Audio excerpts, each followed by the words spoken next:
It's Horror Movie Monday, you already know. Chills in the air, and the tension's low. OGP steps up, setting the tone. Always in charge, yeah, sitting on the throne. Sean Ward steps in with a confident stare. Nipples getting hard from the icy glare. Bowser's in the back, creeping through the dark, lurking in the silence like a phantom arc. It's Horror Movie Monday, lights down low, screens on the screen, let the madness flow. We laugh, we jump, we scream, we play. Every week it's thrilling in a twisted way. What's your favorite scary movie? Fuck you! Well, hello, everybody. Hello. Hello, Mr. John. Hello, hello, hello there, hello everybody. Put my headphones on. I got to put my headphones on for fear of feedback. I don't want to blow anybody's eardrums out. How you doing this Monday, John? I'm fine. How are you? I'm doing very well, thank you. And I hope everybody else in the chat is doing well as well. And we will say hello to all of you lovely folks in just a moment. But first, the big breaking news of the day is that most of us know him from Theo, or as Theo in the Cosby Show. Malcolm Jamal Warner passing away yesterday. Oh, we lost John. I don't know where John went. We just lost him.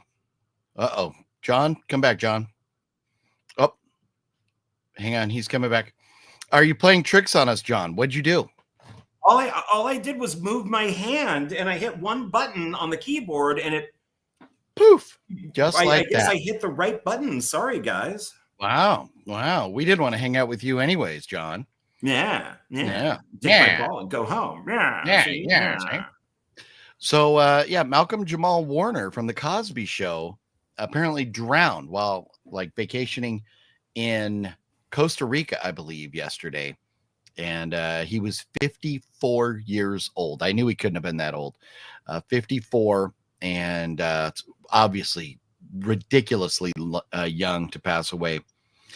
So my condolences to his family, loved ones, yes, and everybody. Just a tragedy. So I thought in his honor, we could go down the list of everything he's done, hundreds of things. Looking at his resume, I was shocked at all the different things he did. But being Horror Movie Monday, I thought, I'll mention some of the things that he did that maybe would be more applicable to us. He was in 3 episodes of American Horror Story. I forgot to look at which season. He was in 6 episodes of Sneaky Pete, which was a show I very much enjoyed. Did you ever watch that, John? Never heard of it, no. Just a couple seasons, but highly recommend Sneaky Pete. He was in 3 episodes of Sons of Anarchy, which is very cool. Love Sons of Anarchy. And he was in 1 episode of Dexter. So he was in some pretty cool stuff. Just shows, but he did other movies, different things, a lot of different stuff. But rest in peace, Malcolm Jamal Warner. Very talented guy. And as easy as it is or was to have your life go sideways from being a child star into adulthood, he seemed to keep a pretty even keel and have a pretty good career, and seemed like he was leading a pretty good life. So, it would be sad that anybody passed away, but definitely Malcolm Jamal Warner. The very sad news. So any special or fond memories or anything of Malcolm Jamal Warner that you have, John? I have to say no, unfortunately. I know who he is, and he's from Cosby, but that's it. That's the only thing that I know him from. So, and that's fair enough, because aside from Sneaky Pete, I don't know how many episodes there are, but 6 episodes, that was a big chunk of the show. Everything else, it was, he played, kind of a passing role, somebody who just came and went. The other movies and stuff that he was in may not have been necessarily stuff that you or I would have been clicking on to watch. So, it's understandable that you may not know too much of his resume. And most of you may not. It's still, but the Cosby Show. I think we all remember him from that. Yes, and let's only remember him on the Cosby Show. We don't need to remember. Well, I mean, there was at least one in particular, but yep, we're not going to dive into it. There's a whole lot there, but we'll leave it alone. So this week coming up, the big movie coming out this week is one that I do not give one bit of a care about, and that is Fantastic Four. It's not horror. I mean, it's it's sci-fi. Sci-fi. Yeah. I don't for a few reasons, but I don't care. John, how do you feel about Fantastic Four, and are you going to go see it? I will not be seeing it. I'll watch it when it streams, because it's supposed to lead up to, Avengers Doomsday and stuff. But I don't care. I don't like what they've done with the Fantastic Four. I don't like that Sue Storm is now the leader instead of Reed. I don't like that they've cucked Johnny Storm. I don't like the baby thing. I know that this is actually based off of, I think, its own graphic novel. That is like the big one in the theater this week. And then we have The Home, which I want to not like this. I want to not want to go see this, but I do want to go see this. And the reason I don't want to go see it is Pete Davidson. I am not a fan of Pete Davidson, but the trailer for The Home looks great. I watched it. It's also got John Glover and Ethan Phillips, and it's directed by James, I believe he pronounced his name DeMonico, from The Purge. And I think he did at least one other Purge movie. So it's got a great director, and it's got a couple, solid actors in it. And it's a horror movie coming out this week. So The Home, I had not heard about it until just recently. So hopefully it's good. And anybody else interested in The Home? And John, I know you said you have not heard much about it yet, right? No, I haven't watched the trailer. In fact, you were the first person. I mean, I have not heard of this at all. I don't understand the Pete thing. I don't get it. I just don't. He's not a good looking guy, and he's, in my opinion, not really funny. He was okay in like the Suicide Squad, but it's like I don't get how he gets all of these women. I don't understand it. I don't know. It's very strange to me. And that poster looks like the poster from Life Force. It's just the eye is inverted. Oh yeah, it's true. Yeah, you know what? We'll see how it goes. I don't know much about the movie. I know I'm not a big fan of Pete Davidson, but we'll see how it goes. I don't know why, but in the last 2 minutes, we lost a third of our viewers here. Hopefully everybody's seeing the stream good, and hopefully we didn't say anything to offend everybody. I don't know what happened there. But The Home, I don't know. I am cautiously optimistic because the trailer looked pretty good. So, and then we should talk about movies and how they're doing. Boy, Superman's very small over there, isn't he? I thought he was going to be bigger on our screen. But Superman has passed $400 million in the box office.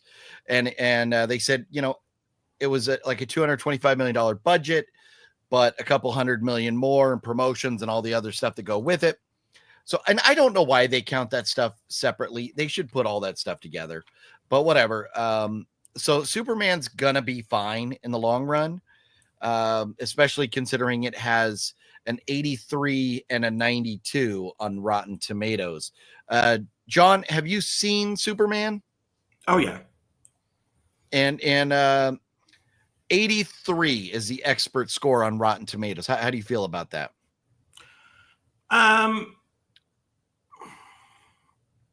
Yeah. Okay. Yeah. All right. Yeah. I mean, it's okay. It's not horrible, but he's no Henry Cavill. and or Christopher Reeve. I don't know exactly where he falls. He's fine as Superman, but he acts too ordinary. He acts too much like a person. He doesn't act like a Superman like Henry Cavill did, or who has that really kind of tough, almost like a sergeant, like a drill sergeant type of, command to him. He kind of just seems like, I don't know. He's not, and even Christopher Reeve had that too. He had that command, and he just doesn't have it. But he's fine. It's okay. It's all right. I mean, okay. Yeah. Well, I mean, it's doing okay at the box office, so that's, I guess, a good thing. I Know What You Did Last Summer. This is interesting. So it had $18 million budget. It has made barely over $24 million. So it's going to break even, but the experts have it at a 39, which is where it's been for a couple days now. And the fans have it at 69.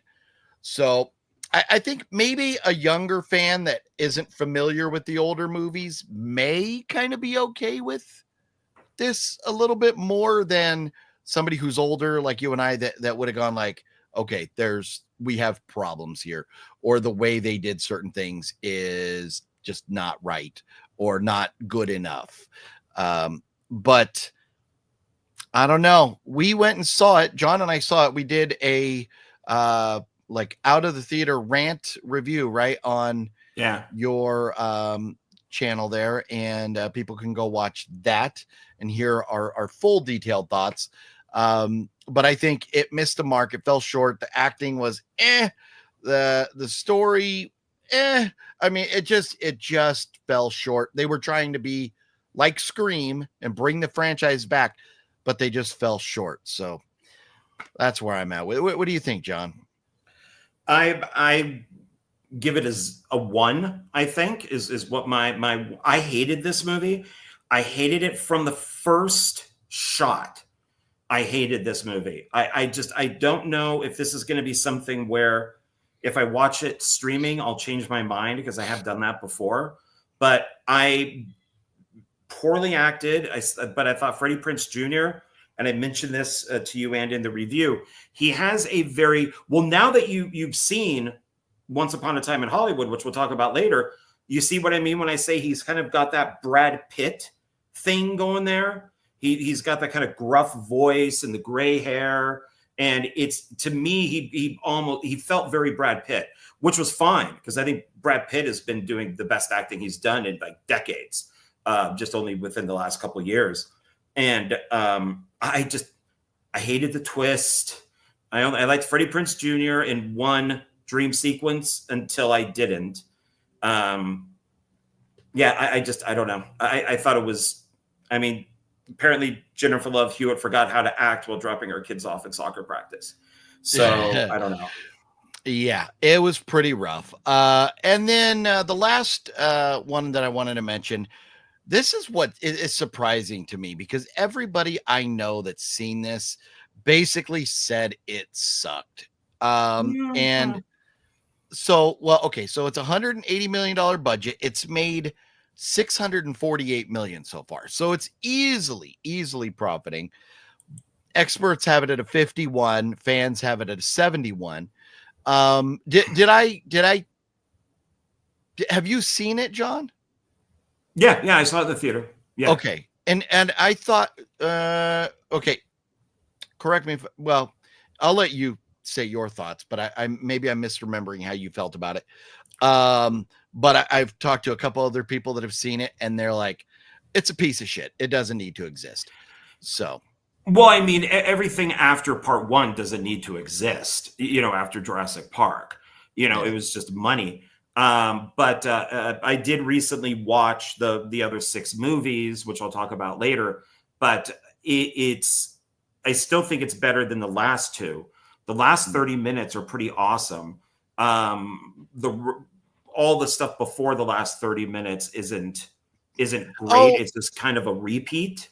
I remember you mentioning that now. Yeah, of the other movies and just other films in general. If this was a massive, big budget Roger Corman movie, it would be great because we'd have nudity, we'd have mutant monsters running around, mutant dinosaurs. And the mutant dinosaur in this is pretty cool looking. But they say it might hit $1 billion because it's We'll doing see. so much better than what Universal thought. So I'm going to buy it when it comes out. I mean, to add it to the collection, but it's not. It's still a long way off from $1 billion. But I think here's the thing: this is a movie that's got dinosaurs and families are taking their kids, and I think that's what's driving the sales. Obviously, families are not taking their kids to go see I Know What You Did Last Summer, so it's a different ballpark there. But yeah, I would rather have another Jurassic World than another I Know What You Did Last Summer. Well, you know what? You just I don't want to give spoilers, but I think seeing the movie I Know What You Did Last Summer, I do believe we're going to get another one. Especially the fact that it's kind of making money, which this is very interesting with the cast that they had, Freddie Prinze Jr. and Jennifer Love Hewitt, those two alone. How did they get the whole budget into under $18 million? That just really tells you those two must have really fallen off. I mean, I know they're not what they were, but I mean, as far as commanding a paycheck, they must have got very small salaries. I think they're both retired. I know Freddie Prinze Jr. is retired. He occasionally does the voice work. Same thing with Michelle Gellar. But I heard that he basically did it as a favor. That they asked him to come back. He said, "Okay, sure. We'll see what happens with the next one." But yeah, I heard it was more of a favor. He's just like, it's a fan thing. I'll do. Yeah, sure. Why not? Okay. I don't know about Jennifer Love Hewitt though, but yeah. Well, let's see. Let's say hello to everybody here. Gail, what's going on? How you doing, Gail? Jonathan Sunko, what's going on? Gail just picked up Sinners in 4K. Very nice. Oh, nice. Antonis, what's going on? How you doing? Did you and Fluffy have a great time in Vegas? Had a phenomenal time, and got to hang out with John too. And I think John. Yeah. I think we made John have a phenomenal time too, right? Yeah, it was fun. Yeah, we got the ZIA records and went out for pizza, and yeah, it was fun. It was great seeing Fluffy, and I didn't think I was going to be able to hang out with you guys, but it all worked out. We made it happen. It worked out very well. Yes. Sean 420, Deadpool Fanatic, House of G fan, Terry, Jeff Keaton. What's going on, Greg? How you doing, everybody? Michael McNally. Reggie, what up, Reggie? I'm with you, OGP, not a P. Davidson fan. Yep. He just he was good in this. What is it? The slasher film where I'm blanking on the name of it. Like you will be next or something like that, where it's everybody's dead, and then they go. The movie goes back to find out how everybody died. He is actually really good in that. I'm completely forgetting of the movie, but it was that's it. Jesse M. Yeah, bodies. There, yeah, he's actually quite good in that. Thank you, Jesse M. Yeah, I only know him from Saturday Night Live and Kim Kardashian. That's it. Kim Kardashian. Well, correct. Yes. Can't wait to see the home. Yeah, it's looking pretty good. Pretty good. Hello, Clarice. What's going on, Mr. Bones? How you doing? Everybody, yeah, if you would, please hit that thumbs up button. Would mean a lot to us. Too bad we never got to see the Nicolas Cage Superman. I think that would be fun. I don't know. Does he have the? Well, he's pretty old, but does he have the physique? He would have to work out. But he would. That's one thing I didn't like about The Flash is when you see all the horribly animated Supermen and Supergirls that are in there, is they give Nicolas Cage the long black hair that you see him doing in like rehearsals and stuff with Tim Burton. That was not going to be his look. He was going to cut the hair. So I wish that they would have made him look like what the Superman was going to be instead of just snagging stuff from the rehearsals. But I would have loved to have seen it. Yeah. Jonathan also recommends Superman. Very nice. Yeah. Gail says, yes, I know what you did last summer was bad. I like the original better. Agreed. I'm waiting till it comes to digital. Summer better. I mean, either Aquaman movies. And we all know how much I love Amber Turd. So can't wait to see The Naked Gun. I think that looks funny. Yeah. It does look pretty funny. I wasn't sure how I was going to feel about. I mean, Liam Neeson's great. I got no beef with Liam Neeson at all. But man, watch it Naked Gun without Leslie Nielsen and O.J. Simpson. Come on. Oh yeah, I went there, didn't I? I think they should have done one more Naked Gun movie.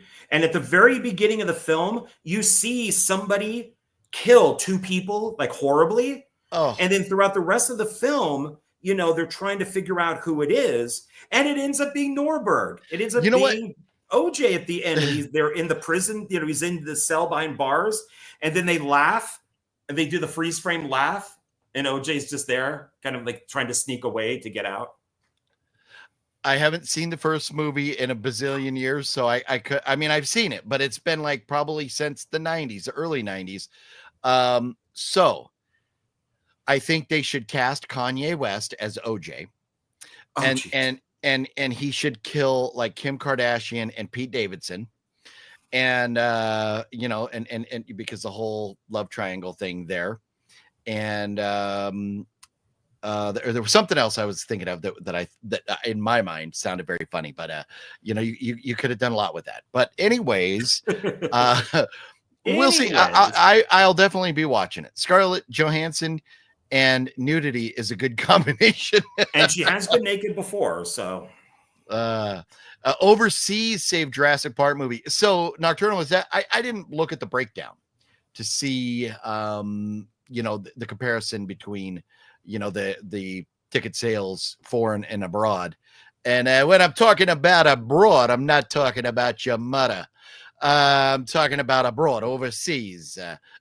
Not your mother specifically, but anybody's. It can be. So, okay. But it, you know what? I think people love, especially, you know, like Godzilla and stuff, like they love that stuff in Japan. So I bet Jurassic Park did well in Japan. I know what you did last summer was weak. Very much agree. Weak is being kind, but yes, it was weak. Jesse, OGP, I love this. I love this comment right here. This may be my favorite comment in a long time. Did you ask for an equal amount of blueberries in each muffin? John, do you know how long that's going to take to put an equal amount of blueberries in each muffin? I don't fucking care. Just put an equal amount of blueberries in each muffin. Some muffins will have a little less, some will have a little more, and some will be perfectly even. You know, it's all done with a machine. You know, you can't, you know. We don't have anybody anymore to put them handpicked, so they got to do machines. Yeah. That is she's referring to Robert De Niro in Casino. He goes into the kitchen. He's like looking at the muffin. He's like, why does your muffin have more blueberries than mine? So he goes into the kitchen and tells his chef that every muffin will have the same amount of blueberries. And the chef's like, that's going to take a long time. So very funny. Great reference there, Jesse. Scream Factory found the original negative for Day of the Dead is making a 4K. Yes, that news has been coming out, and it's very exciting because we're not talking about Romero's. We're talking about Tom Savini's. No, that's Night of Living Dead. Night of Living Dead. They're putting that's coming out on 4K. So Day of the Dead, the original Romero one. Man, I'm getting confused now. So you know, Romero's is coming out on 4K also. Scream Factory there. You know, I happen to know somebody. Scream, yeah. Nick B, what's up? Hey. Yeah, okay. So yeah, Jesse's the one that got you. Bodies is great. Yeah, nice. What is up, my good friends? Christian, what's cracking? Hey, how you doing? Fluffy does like turtles, and he likes beer. He just doesn't partake in the beer anymore. You know, I found out today, Fluffy, that I happen to own everything that I want for Superman, except for one thing. One season of Superboy. And Ah, that's season 1, and you have yeah. it. I have everything except for one thing. I think he's going to put it up on the bay if it's not already there. Maybe you could buy it from him. Yeah, not for that. Just yeah, I know. Fluffy. That's okay. No, I was going to go somewhere, but I'm not. I was going to talk about holding Fluffy Star Wars hostage. Just got back from seeing Superman. I thought it was absolute ass. James Gunn keeps talking about canceling projects for bad writing, and I thought the writing in this was terrible. Nathan, I haven't heard anybody hate on it like you have, but I have heard people say, why does Superman get his ass kicked the whole movie? And to me, he does. That would be bad writing, because Superman should not be getting his ass. Superman took a train to the face. He took a train car to the face, and he got up and walked away from it. He should not be getting his ass kicked by a human being. So the beginning does make sense, because it's Ultraman Superman is the guy who's doing it, who is more powerful than Superman. What the fuck is a Ultraman? Yeah, it's Ultraman Superman. They're from alternate timelines. They have met up in the comics and in the anime. So there is another character called Ultraman? Yeah. Okay. He has a giant U on his chest. Yeah. Oh, okay. Yeah. See, but I wouldn't say it's absolute ass. And James Gunn, I hate when people do that. I hate when people criticize stuff and then they do bad writing, because I hated Romeo and Juliet. It was garbage. And James Gunn, he gets all the credit for Dawn of the Dead, Zack Snyder's Dawn of the Dead. But then I've heard many things that he really didn't write it. He was one of many writers, but he got the credit. So he ran with it. So. Nick B, is there any woke stuff in the new I Know What You Did Last Summer? Yes. Yes. Yeah. Last time we went into woke rant, we lost a third of our audience. So let's just leave it at yes. There's a little bit there, especially at the very end. It's pretty rough. I said very vocally out loud, "Fuck you." Yeah. So there is some stuff.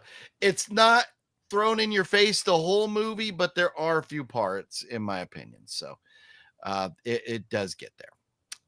Let's see. Sean wants to know if Fluffy won any more money in Vegas.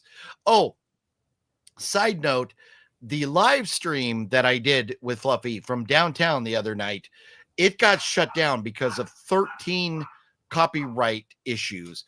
I've gone in there and muted out all the copyright issues. It is back and available if you want to go back and rewatch the stream.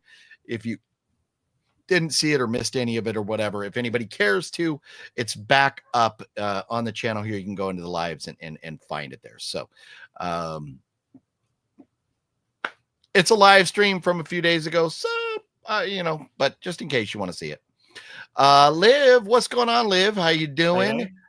Liv had a very funny video she put out. I think it was a short. Or she's Liv does a lot of videos where she is getting dressed to go out and do things, and she had a change.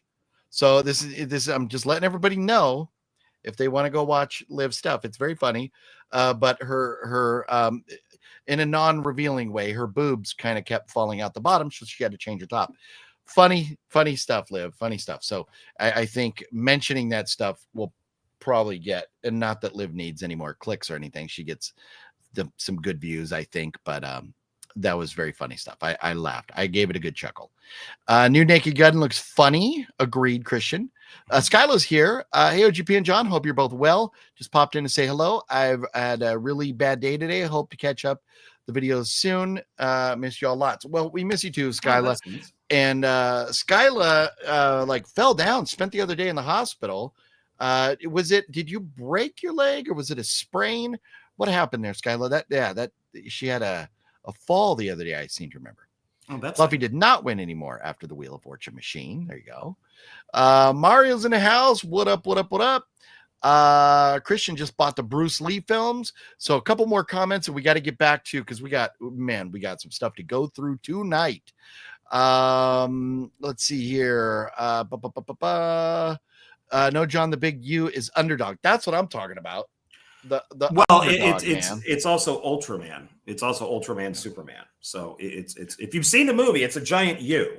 I mean, he looks like Doomsday to start, Underdog, and then it ends up being, it's Ultraman.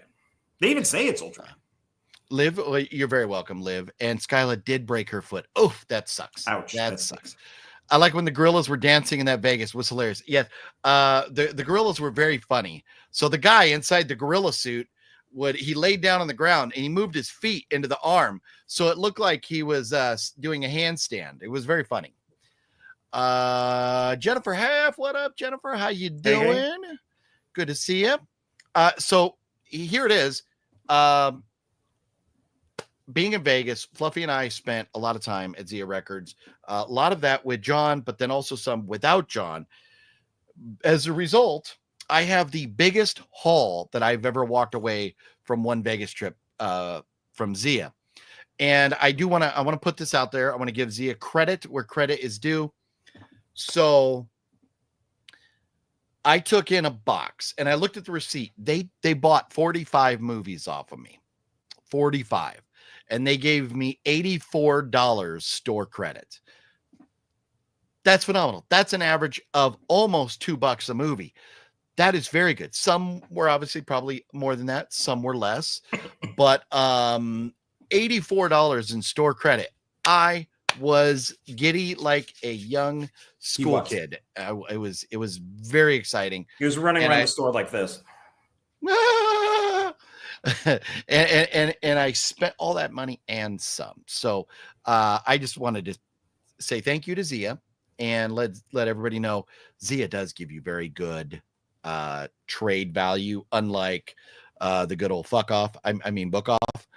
So definitely if you're in Phoenix area or Vegas area, go trade into ZIA. They were very fair. I'm very happy. And last time I took in movies, I was hoping for $20 and I got 40.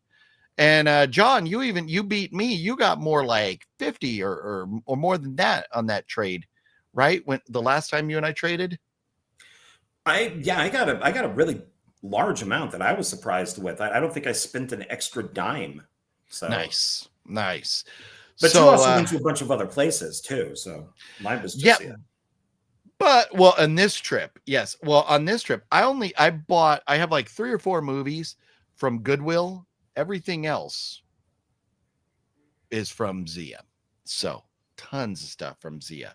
John, anything before we dive into these pickups, anything else you want to mention or anything to talk about right now? I mean, how do we want? You just did something really fun like yesterday morning. You want to talk about that right now? I think this would be a good time to talk about that. Sure. Yeah. Do you want to show the picture? So for those of you who don't know, on my channel, I do this show called One Filmmaker, One Film. And yesterday I got to interview Bob Lindenmayer, who directed Making Megaforce, the documentary about Megaforce, and Barry Bostwick. Barry Bostwick is one of my bucket list actors that I would love to work with, along with like Sam J. Jones. So Making Megaforce is pretty awesome. I'm going to be releasing my review for it shortly, and then right after that, I'll release the One Filmmaker. It's very fun. Barry Bostwick is great. To just I wouldn't say goofball, but he was definitely goofing, and it was nice. Fun to give that. My name down here, it says my Megaforce nickname is Booker, and if you watch the One Filmmaker, you'll know what I mean with my little thing down there. Well, that's not a bad. Oh yeah, what I wrote. But if you haven't seen Megaforce, I highly recommend it. and I could swear I brought a copy of it in here to show. So See it, but that's okay. Yeah, but John, so you should mention Barry Bostwick is in Megaforce, right? So he plays Ace Hunter in Megaforce, and the other guy that you see there, Bob, he is the director of the making of. So he interviews producers, cameramen, stuntmen, all that stuff, and he was a fan. He was the ultimate Megaforce fan, to where that motorcycle that you see there, that's his. He owns it. He Nice. rebuilt the entire thing, and so he owns like 2 motorcycles, some dune buggies. He owns a bunch of stuff, and he went to a convention and met Barry Bostwick, and they formed a friendship. They became friends. And then he said, hey, let's do this movie called Making Megaforce. And Barry Bostwick was down with it. So it's a very, if you are a fan of something, and kind of like the movie, like Life After Flash, with Sam J. Jones, which is also made by a fan, you appreciate this. That you while watching it, I really felt like I was part of this, because I'm a Megaforce fan and a big Barry Bostwick fan. A lot of you might know him as Brad from the Rocky Horror Picture Show. He was also in the live version of Pirates of Penzance. He's been in a ton of his IMDb is just massive. Nice. So it was very, very fun. Very cool. So you interviewed him, and is that available now on your channel? No, not yet. In a couple days, I'm going to put up the review, and then in a couple days later, I'll put up the one filmmaker. Okay, very cool. So make sure you're subscribed to John so you can check out that interview right there. So yeah, very cool stuff. I am. This is for everybody out there. If you want to do something, just ask. That's all you got to do. I've interviewed now, like Uwe Boll and Chaos, the guy who did Ballistic, which Philip loves, and he did not want to sell the copy I gave him. But if you don't ask, you will never know. Yeah. So that's the thing, is I just ask, and some people say no, but most people say yes. So that's the great thing, and you can interview people that you really like, or love for years. So Yep, you got to do it. Hello. What's up, Rashawn? Back from Vegas already? Yes. We went out there last Monday, so it was a week ago. A week, unless you live in Vegas and don't go near the Strip or anything, a week is more time than you would ever want to spend out there. With friends, out the Strip and all that, different story. Thank you for spending your money at my stores. Well, Gail. So apparently Gail purchased ZIA Records. That's what he's been telling us. So you're very welcome, Gail. We're supporting the cause. Well, thank you. Yeah. So, and then here, okay, one last comment before we dive into the pickups here. Saw Megaforce in theaters, have it, had Barry Bostwick sign my George Washington miniseries. He was good in that too. That was one of his big series. Yeah. Very nice. And also, I should say, so from the live stream the other night, several of you sent super chats, and I want to say thank you. Because it got blocked, all the comments went away. I don't know who sent super chats. At some point, I will be able to figure that out in the monetization analytics and stuff. But for right now, just if you sent super chats the other night, thank you again very much. Appreciate it from the bottom of our hearts. It all went very well to getting OGP drunk, and man, what a crazy evening. It was a lot of fun. So John, I have a boatload of pickups from ZIA Records right here. How many did you went to ZIA with us? You purchased some things. Do you have quite a few, or how many pickups do you have over there? I have a big stack. I think it's like 25. There's 18 ZIA, and then I have some that are from like eBay or Goodwill, stuff like that. So I think it's like 24 or 25. Okay. So now, do you have them organized in any way, shape, or form, fashion? Just Blu-ray on top, and then the rest are okay. All right. Well, then we'll just go one for one. So for me, this is the biggest, like I said, the biggest haul I've ever had from ZIA. And it's like 99% horror movies. John doesn't just purchase horror movies. His collection is everything. But I will start. And this is there's Mega Force. Okay. But you've already owned that, right? That was something you already had. Yeah, I was just going to show it when we showed the pictures because this is the DVD of it. So, but yeah, there it is. I found it. So the first movie that I will show that I picked up is The Town That Dreaded Sundown. Now, I didn't know that apparently this is like a remake or a requel. So I watched this. I enjoyed it. I give it 3 out of 5. But maybe I got to get the first one and watch the first one. But this is like the 2013 version where they reference the original movie, The Town That Dreaded Sundown. It was pretty good. Like I said, I didn't know there was a first one, but this was Orion and Blumhouse put this together. So maybe back when Blumhouse, before they started screwing up Halloween movies. But have you seen this one, John? Yeah, I own it and I own the original. I'm a big fan of both, especially the original. Okay, nice. Would you remember offhand? I give this one. I don't know about the first one, but this one I give 3 stars. How do you feel about that? 3 stars is good. Yeah, I would say that too. It means more when you see the original because for the most part, the entire film references the first movie. So, everything in it is the first film. I feel like they did a good job with this if you hadn't seen the first movie, kind of covering that ground. But I'll probably still watch the first movie someday if I can find it. It's one of those like niche companies that has it. So it's really not that hard to find. It's by the guy who did The Legend of Boggy Creek, that kind of Bigfoot movie. That's really good too. That scared the crap out of me as a kid. Okay. So what do you got over there? You want to start with some ZIA stuff?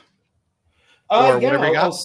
I'll start with Blu-ray. I did pick up Robin Hood.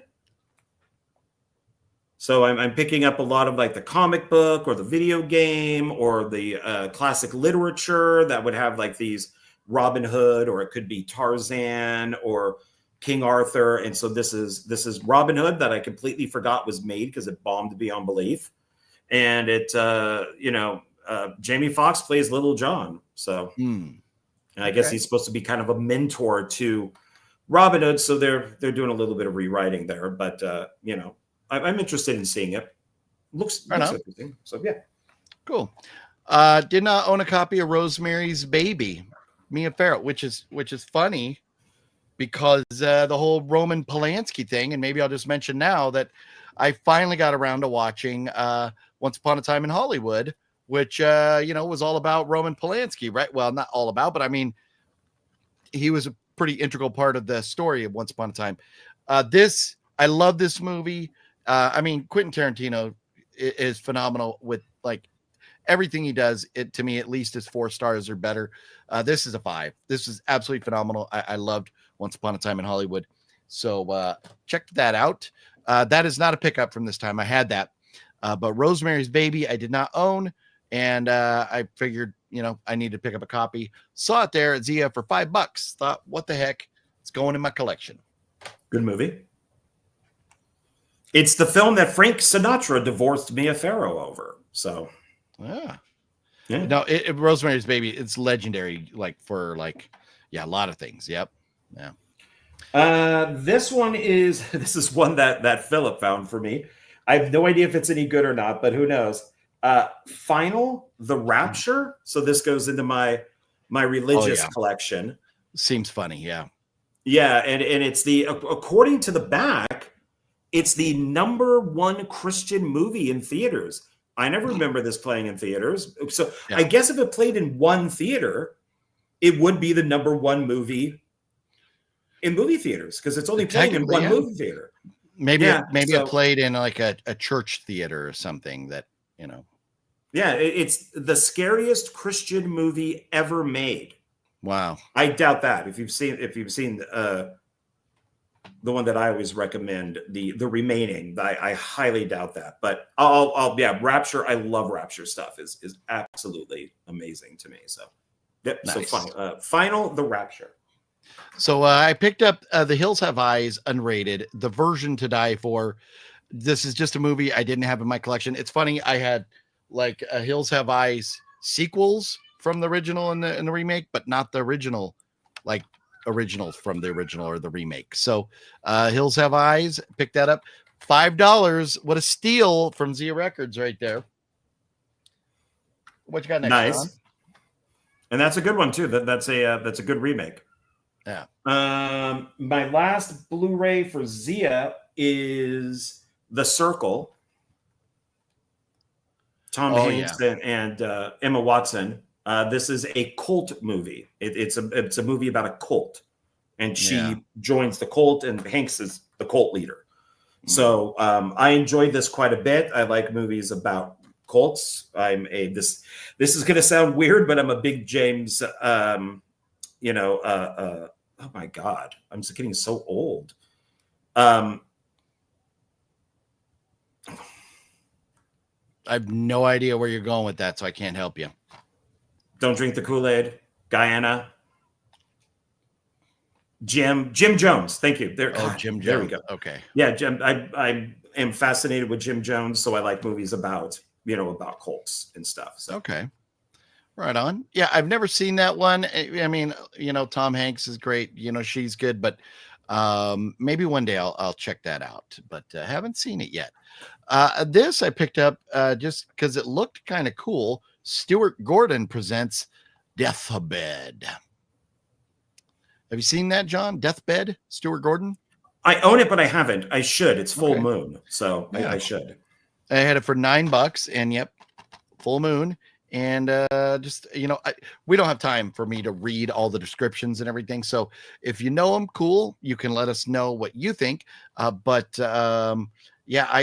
was, aside from Stuart Gordon, there was something else that the lead actress in that is gorgeous. So nice. I've been a fan of hers for a while. Yeah, Deathbed for $9.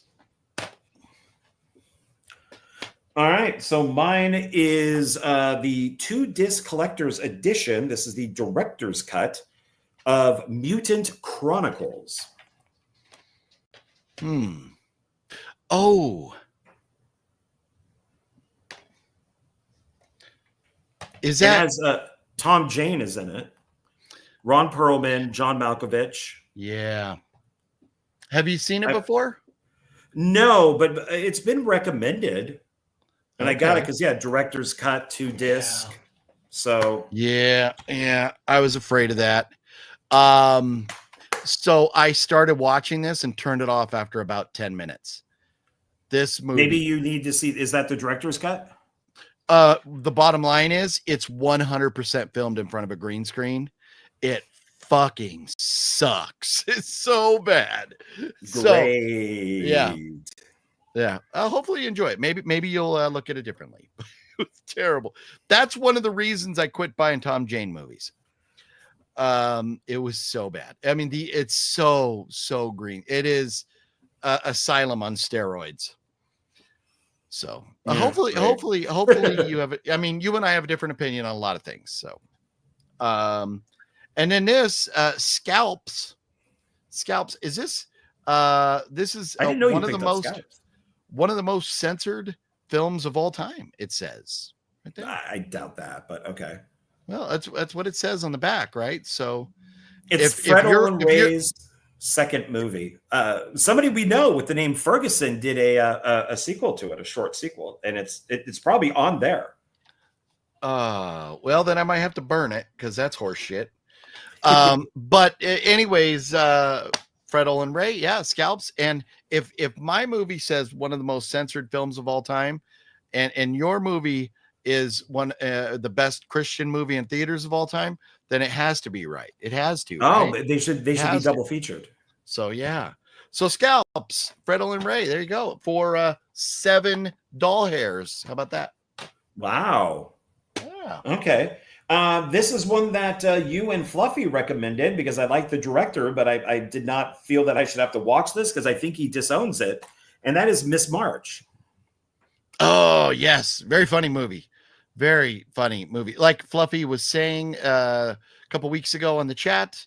I don't know if I can say that or not. I can't.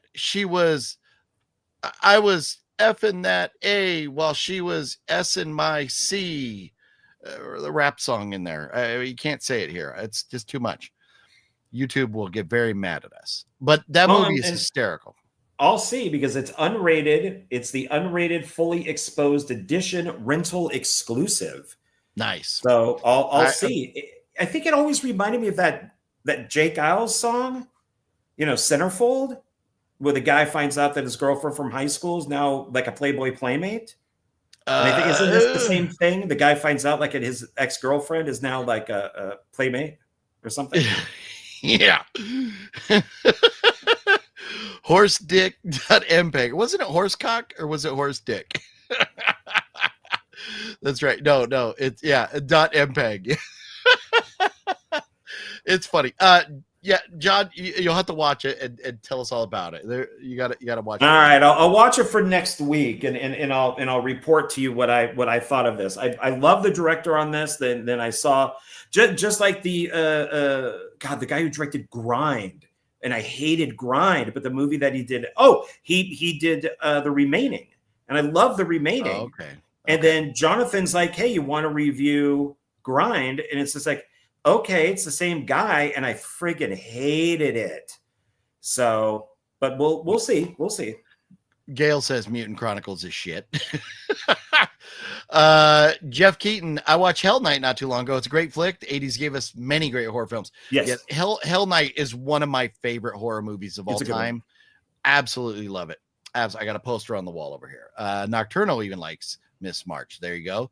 DG, what up, DG? Watched a list of most censored movies, and Scalps was on it. Can't remember what the rating was compared to others on the list for levels of extreme. Well, that's good to know, DG. I hopefully we'll be checking it out soon. Next one I bought from good old ZIA Records is Passengers because it has two of my favorite actors of all time, Patrick Wilson and Anne Hathaway. Anne Hathaway is amazing. Patrick Wilson, obviously, both are awesome. Conjuring, Insidious, and everything. So, anyways, Passengers. This is a movie I've not seen, should have seen, will see. How about them apples? And if you want to see Anne Hathaway like you've never seen it before, watch the movie Havoc. Yeah. Man, I got something in my eye. It's really bugging me. What do you got? Probably your finger. Well, I keep trying to flick out whatever's in there, but. This one I've seen a few times, but I took all the stickers and everything off of these. But it has its slipcase, and I thought, why not? Because I do collect zombie movies. So that's Danny Trejo in The Burning Dead, and it's got its little slip here. So I figured it's worth it for that. Don't recognize who made it, but hey, if it's got zombies in it and it's got a volcano, so why not? Yeah. Not rated. Zombies and volcanoes can't go wrong. Yeah. All we need is a flamethrower. So a couple weeks ago, I showed, or maybe last week, whenever it was, when I did the pickup video for my MVD sale, I got a Toolbox Murders. Right over here at ZIA Records, Toolbox Murders Part 2. John, is that the sequel to this, or did they do a remake and this is a sequel to that? No, there is a remake by Tobe Hooper for the Toolbox Murders. That's a sequel to the Tobe Hooper. Yeah. Okay. There you go. Toolbox Murders 2 with Ethan Phillips, who Ethan Phillips is going to be in The Home with Pete Davidson this week. How about them apples? Oh. Full circle. That's what we do. We go full circle right here. So Toolbox Murders 2. There you go. How about it? Okay. God, I got this itch up my nose, and I don't want to stick my finger up there because it looks like. Well, you're supposed to do that stuff when I'm talking. Like I fuck with my eye when you're talking. So I picked this up because I'm a big fan of End of Days, the Schwarzenegger movie. So I figured I should add this to the collection since Gabriel Byrne is in both films, and that's Stigmata. And we just saw Gabriel Byrne in something else, didn't we? Are we going to show? Do we want to briefly? Full circle. Fuck it. Full circle. Okay. So we just watched Spider. Do you have the same David one? Cronenberg. Oh, yeah, the same one. So these are not pickups. This is just something that we both had in our collection and we decided to watch. Spider with Ralph Fiennes. I think he pronounced it Rolf or something, but Ralph there is Fiennes. no silent W. Can we stop that? But no, Ralph. I heard him in an interview. He can pronounce his name any way he wants. But I don't. Hey, you don't. But if you want people to say McCroy instead of McCready, then you should return the favor. That's why people call me Juan. So, well, whatever, Obi. So Ralph Fiennes, Obi-Wan, and Gabriel Byrne. This was a good movie. It is crazy because he's crazy, and then you're kind of seeing him put the pieces of his life back together and figure out why Rafe. I think you're right. House of GFAM, Rafe. It's Rafe Fiennes. Yeah, Rafe Fiennes is what he said, but his name is Ralph. But it was good.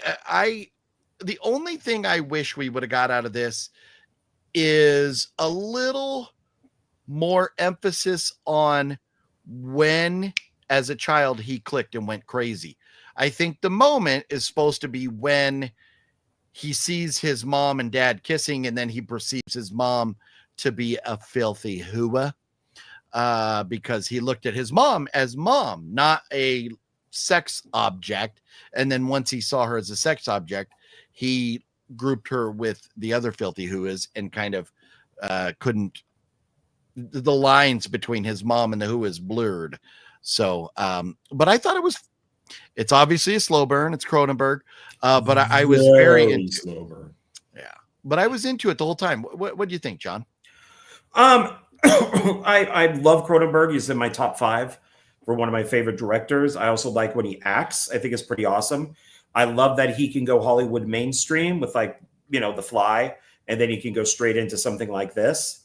That's all shot in the UK, and he obviously picked out the shittiest and grimiest and grossest areas that he could to shoot in, because and his films always look beautiful. But it served a purpose. Yeah. I mean, Cronenberg is he's just that guy. I love body horror movies. I really enjoyed it, but I don't agree with this. David Cronenberg's best direction ever. I disagree with that. It's a good movie. I think things like Videodrome or Existenz or Scanners, I think are better, but this is a very different movie than those. But I really enjoyed it. I do recommend it. It is different, and I think it's really is a combination of Cronenberg and Ralph Fiennes that hold this movie together. The other actors like Gabriel Byrne and stuff are great, but those are the two linchpins. So it's really good. But just expect a slow burn. Yeah. Well, Rafe Fiennes is phenomenal in almost everything he does, like Menu and Red Dragon. Did you know, and I just learned this the other day, I can't believe I did not know this, who did the score for Red Dragon? Yeah, Danny Elfman. I did not know that. I was like, okay. That's cool. And as much as I love Danny Elfman and Oingo Boingo, and I own all of his soundtracks, some of them I own like 3 or 4 different versions of, I think he was a horrible choice for Red Dragon. So conversation for another day. But and the director. So this was not a pickup from ZIA this time, but we did pick this up, or I picked mine up at ZIA a while back. So Spiral, wanted to mention that. My next movie I got from ZIA was Pandemonium, because he's wearing a panda head right here. This was $7.99. This panda means business. And I wonder if this might have been on sale. I can't see myself paying $8. It was on sale. Yeah, I think I scratched off the. I told you to buy it because it's good. I interviewed the director of that for one filmmaker for that movie. It's part of a much larger universe.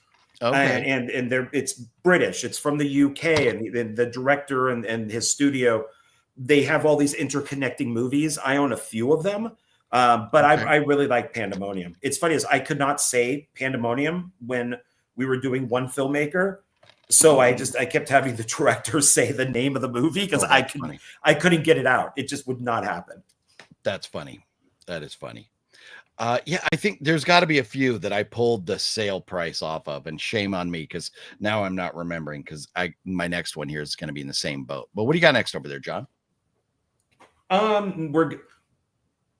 You and Fluffy. There are no spiders in the movie, Antonis. It's not about spiders.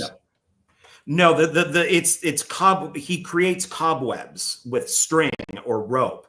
And that's kind of the idea of the spider, is that he's in this web, which is in his head. It's even though the spider webs are right there in real life, it's kind of like a metaphor for his brain. So yeah, it's interesting. It's interesting. I would definitely watch it again. But so even though both you and Fluffy flipped me off and said I could go fuck myself, I've been collecting Shakespeare movies, and this is basically supposed to come before Romeo and Juliet.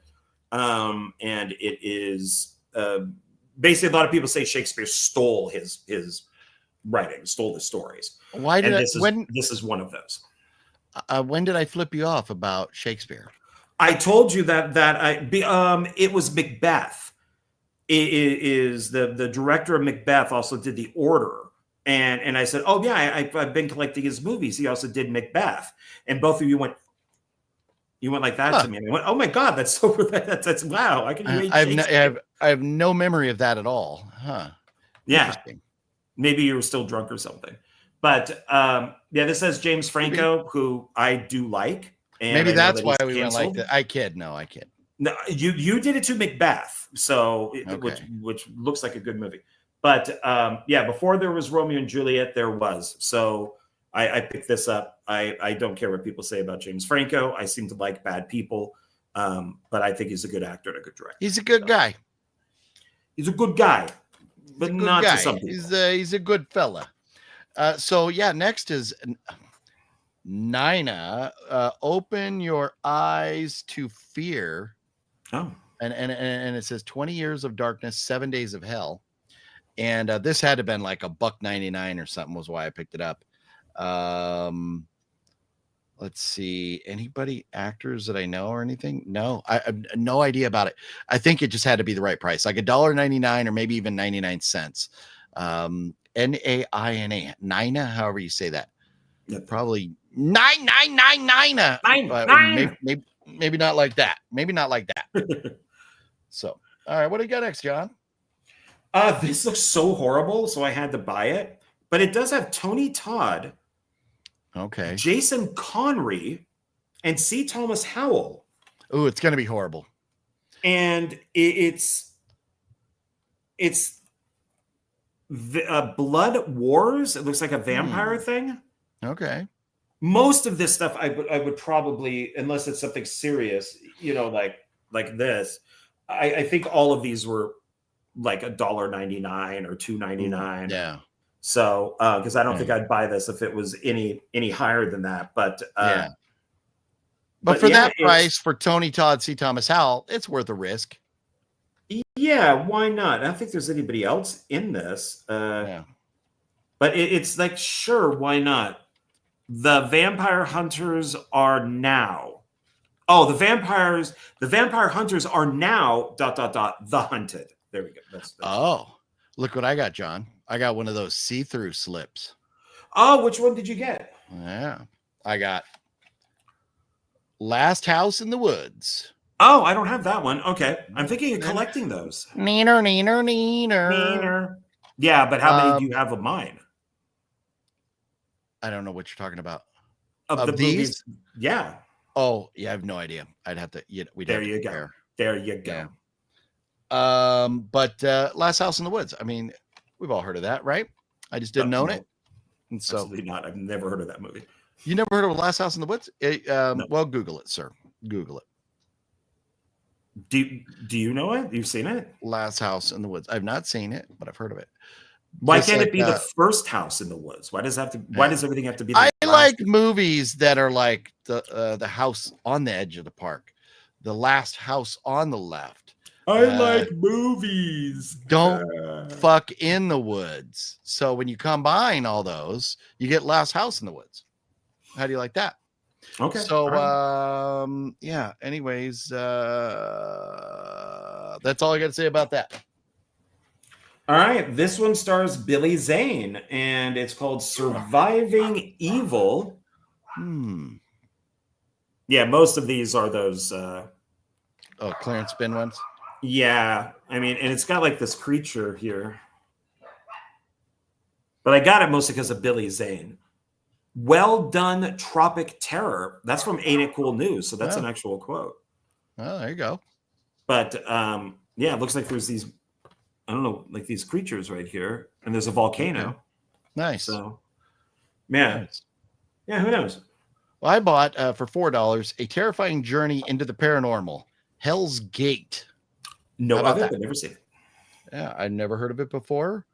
And the people are too small to read, but paranormal, Hell's Gate, artwork look cool. It's $4, worth a shot. Is it on the back? Isn't that the chick who sings what, Skater Boy? I don't know.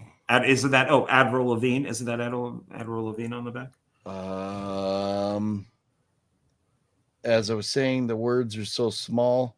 It's probably not. It just looks like her. Michael. Yeah, no, I don't think it is. I think it's old. 95 minutes. Well, 2005. I think that could be that time frame, right? Avril Lavigne. I don't know. What do you got next? A film that I absolutely hate. So maybe I'll give it a second chance. Unrated director's cut from the producers of Happy Death Day and Get Out. Blumhouse's Truth or Dare.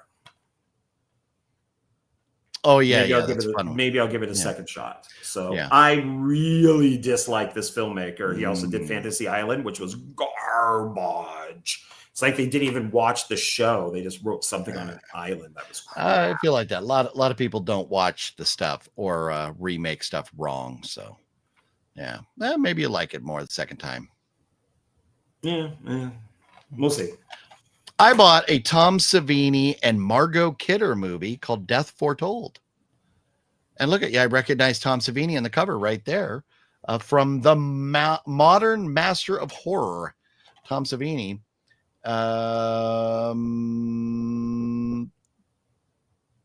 Directed by Bo Buckley. Don't know him. But Margot Kidder. Are you kidding me? And Tom Savini. I had to pick that up. It was $8, but no, this had to been another sale one. I screwed up. I left all these on so I could say the price, but I took off the sale tags because the stickers were annoying me. I took off all the stickers. That's one thing. It's kind of therapeutic after you make a big ZIA haul to sit around and watch a movie and just kind of peel stickers off. So I accidentally peeled off the sale prices. My bad. There you go. What do you got next, John? Not a horror movie. 2 comedies and parts 1 and 2, and that's Neighbors. That's all I got to say about that. So Seth Rogen, Zac Efron, Rose Byrne in the first one, and then you got what's her face, Hit Girl is in the second one. So I thought they were both funny. This is when Seth Rogen was still funny. So, well, Fluffy found this and said I should buy it. Wow, we got rid of mine pretty fast. Okay. Well, I mean, we got to. Moving on. I still got a big old fat stack over here. We got to keep on keeping on. But gargoyles, they're coming for you. Well, and I did say, that's all I got to say about that. So I didn't have nothing to add to your comments over there. Okay. So gargoyles, they're coming for you. John, have you seen Gargoyles? Yes, it's a TV movie. My friend who went to Art Center, his teacher was the director of that. It's pretty good. Nice. It's not bad. Scott Glenn. Oh, that's always a good thing. Yeah. Jennifer Salt. Cornell Wilde. Cornell Wilde sounds. Bernie Casey. Bernie Casey, the football player. Okay. I don't know how you don't put Scott Glenn on the top of this. Maybe this was before he was famous or something. I don't know. No, that was 80s when that was made. Oh, Scott Glenn's been out there for a long time. Right. So this was $9. Fluffy found it and was like, "Oh, you might like this." So I thought, okay, I'll buy it. What do you got over there? I got Kevin Bacon from the producers of The Purge and Insidious. The Darkness includes shocking alternate ending. Oh. The Darkness. I think I got The Darkness. Kevin Bacon? Yeah. I don't know. It also has that, what's her name? Yeah, like Raja Mitchell, she was in Amityville Horror and Pitch Black, and very cute. Okay, nice. Yeah, never heard of it, so figured why not. Well, I picked up 3 movies that you, John, we had talked about. You kind of recommended them to me, and Fluffy also said he liked them. But that was One Missed Call, One Missed Call 2. These were at Eastern, and then I had to go back to Rainbow to pick up this One Missed Call 3. So I've got all 3 of them now. But I went in there for a $12 movie, walked out spending $60. Thank you very much, Rainbow. So those, but what about the American version, you say?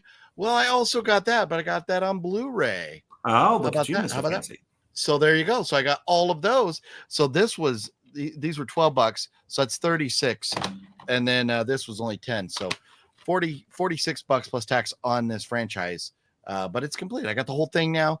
And I hope they're as good as you say they are. If not, there's 6 more movies. No, I'm kidding. I don't know how many movies there are. I know there's. I was gonna say. I Googled it. Damn it. So yeah. There you go. I've only seen the remake. So let's see. Cornell is a legend. Just found Nightmare on Elm Street collection on Blu-ray for $2 at a thrift store. Nice. That is a rad deal.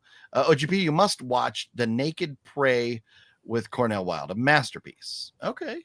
John, are you familiar with The Naked Prey? I know of it, but I have not seen it. Okay. Nail, let's see. Narc. Nope, I don't have Naked Prey up there. Nope. So, okay. All right. My next one is a science fiction movie with Sean Connery. It's basically High Noon in Space. And it is called Outland. I've been trying to get the Blu-ray of this for a long time, but instead I just chose to get the old clip version of the DVD. Yep. So, but this is a Peter Hyams film, and Jerry Goldsmith. It also has, oh yeah, they thought it had more people than this. Oh, Peter Boyle. That's what I was thinking. It also has Peter Boyle in it. So this is really good. It's a great sci-fi film from the 80s, like early 80s. And yeah, it's High Noon in Space, basically. Nice. Good. DG bought the US version of One Missed Call on bootleg. It was such a bad copy. Half the movie is in black and white. Ooh. Yeah. I can proudly say I don't own bootlegs. Well, I mean, there's some that lower budget indie type filmmaker people made that are like kind of bootlegish, but it's their movies. But yeah, I you never know what you're gonna get. Oh no, I lied. I do own a bootleg Punisher show, Punisher TV show. I think that's bootleg technically. Yeah. But yeah, it sucks. But I'll let you know. I'm gonna be watching those. I'll let you know what I think of those.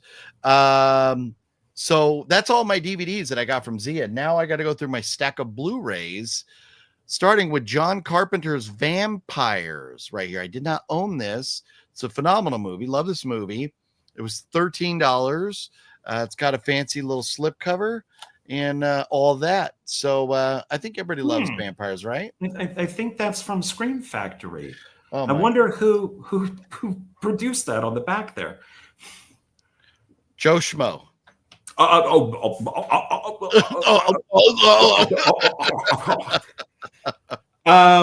Here's another clip. So this must be also be Warner Brothers. Yeah, this is also Warner Brothers. I have not owned this, and I'm glad that I picked it up. This is a Blu-ray. I should have done this on Blu-ray, but it was cheap. I picked up John Travolta in Battlefield Earth, one of the greatest bad movies ever made. I love Battlefield Earth. I saw a preview for that somewhere. Is that why you got it? Because you saw a preview? Was that a preview? No, I saw it in the theater. No, but I mean, a movie I watched recently, I seem to recall having a preview for Battlefield Earth. No, it was in one of those. It was discounted. It had the sticker than the other one up here. Okay. Like, oh, okay. I don't think I own that. So I picked it up. So it's edited for home video. What the hell does that mean? Uh-oh. That probably means the size. Well, it's widescreen, and it says special edition. What does that mean? I don't know. You'll find out. Edited for home video. Maybe it's longer or shorter. Yeah. I don't know. I'll have to look into that. It's almost 2 hours. Yeah. It's 119 minutes. Check your runtime. It's probably how it was, made to fit the TV screen at home. It's probably what it means instead of a theater. So, yeah, it doesn't say anything in the special features. That's weird. Yeah. So that's really, really strange. So, in a role you've never seen him in before, John Travolta. I could put this right next to the Fanatic. Moose in the house. Moose, and Moose whatever in the that house. movie that what was the movie that I tried to sell to ZIA that they wouldn't take that you bought for me? I hate you so much. Ballistic Sever. Put it right next to that. Put it right next to that. It's a snap case too, right? It's a snap like that. I wanted to like it. I wanted never to like buy it you so... anything again. Never. I will never buy you anything I wanted again. to like Ballistic again. I mean, you know what? I have movies that I'm selling to ZIA that I got from my parents who've passed away. So, and they didn't even take Ballistic either. I know. Dude, tells you something. Bloody Moon from Severin. How about that? A Severin. Have you ever seen Bloody Moon, John? No, but I've seen Bloody Stool every morning. Oh, Jesus Christ. Directed by Jess Franco. So you got a good director there. And a sexy, gross out carnival ride from the king of Euro sleaze. And it was $13, but Severin movie. It should be fun. So there you go. How about them apples? Just for that. Yeah. This one is it says the Paramount Collection, so I'm curious of what other movies are in this collection. But this is Extreme Ops. So it's an action movie with a bunch of young people who do extreme sports, and of course, where they're staying at gets taken over by terrorists, and so they have to stop them. Jumping out of airplane or jumping out of helicopters with snowboards or skis, things like that. So this is it is one of those. I think this is the same director who did the Prophecy movies, the Christopher Walken. Oh, okay, yeah, I got the Prophecy collection right here. Yeah. Nice. So this is just one of those great fun bad action films that's just dumb, but I enjoyed it. Nice. House of GFam says Fanatic is 1,000% better than Battlefield Earth. Can't agree with that one. The Fanatic is a good movie. That was a good movie. No, it's so awkward and cringy, but it was good. God, what's his face? Can't even direct. He's so horrible. It's the guy from Limp Bizkit. What's the guy's name from Limp Bizkit? The lead singer. Oh, yeah, I don't know.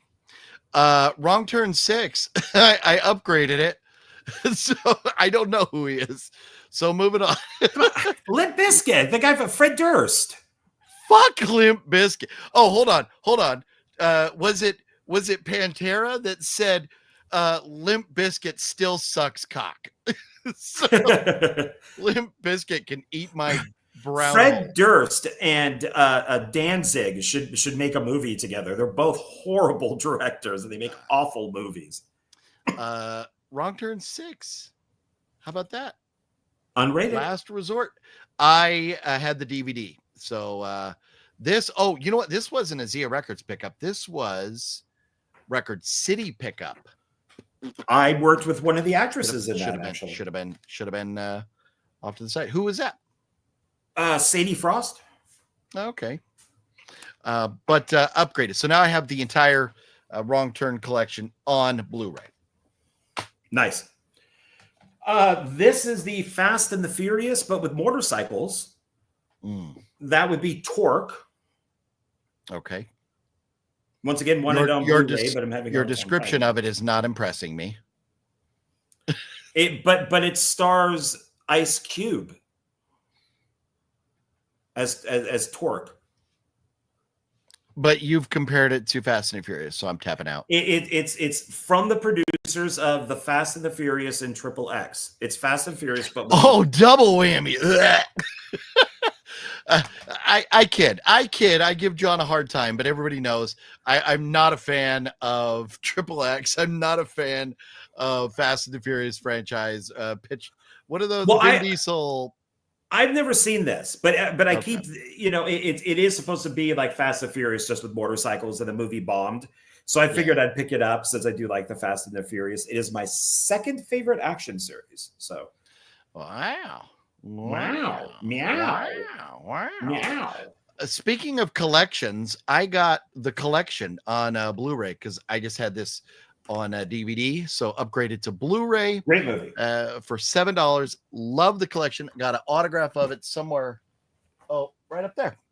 You can't see it, but I have an autograph signed by that guy right there. It's Gay right here. I got an autograph. $7 for Blu-ray. You can't beat it. You can't beat it. No, you can't. No, you can't. Me? Okay. Yeah. So now these are random stuff. This is no longer ZIA. Okay. So I'll start. Might as well just stick with the Blu-ray first. Let's see if that's on the Blu-ray. Yeah, I think that's on the Blu-ray. So I got this came in yesterday, I think. 4K. I probably won't be able to watch it because I don't think it has. I don't think it has DVD, so I don't think I'm going to watch it. But it's since my TV is going on, I'm going to get a 4K anyways. I figured why not? But that's a Minecraft movie. Oh, yeah. A lot of people liked it. A lot of people absolutely loved it. I have not played the game, so I don't know if she is in the game or not. But from what I understand, this is the DEI. So it is a large black woman to check off some boxes who just hangs out with the daughter and just mimics everything that she does.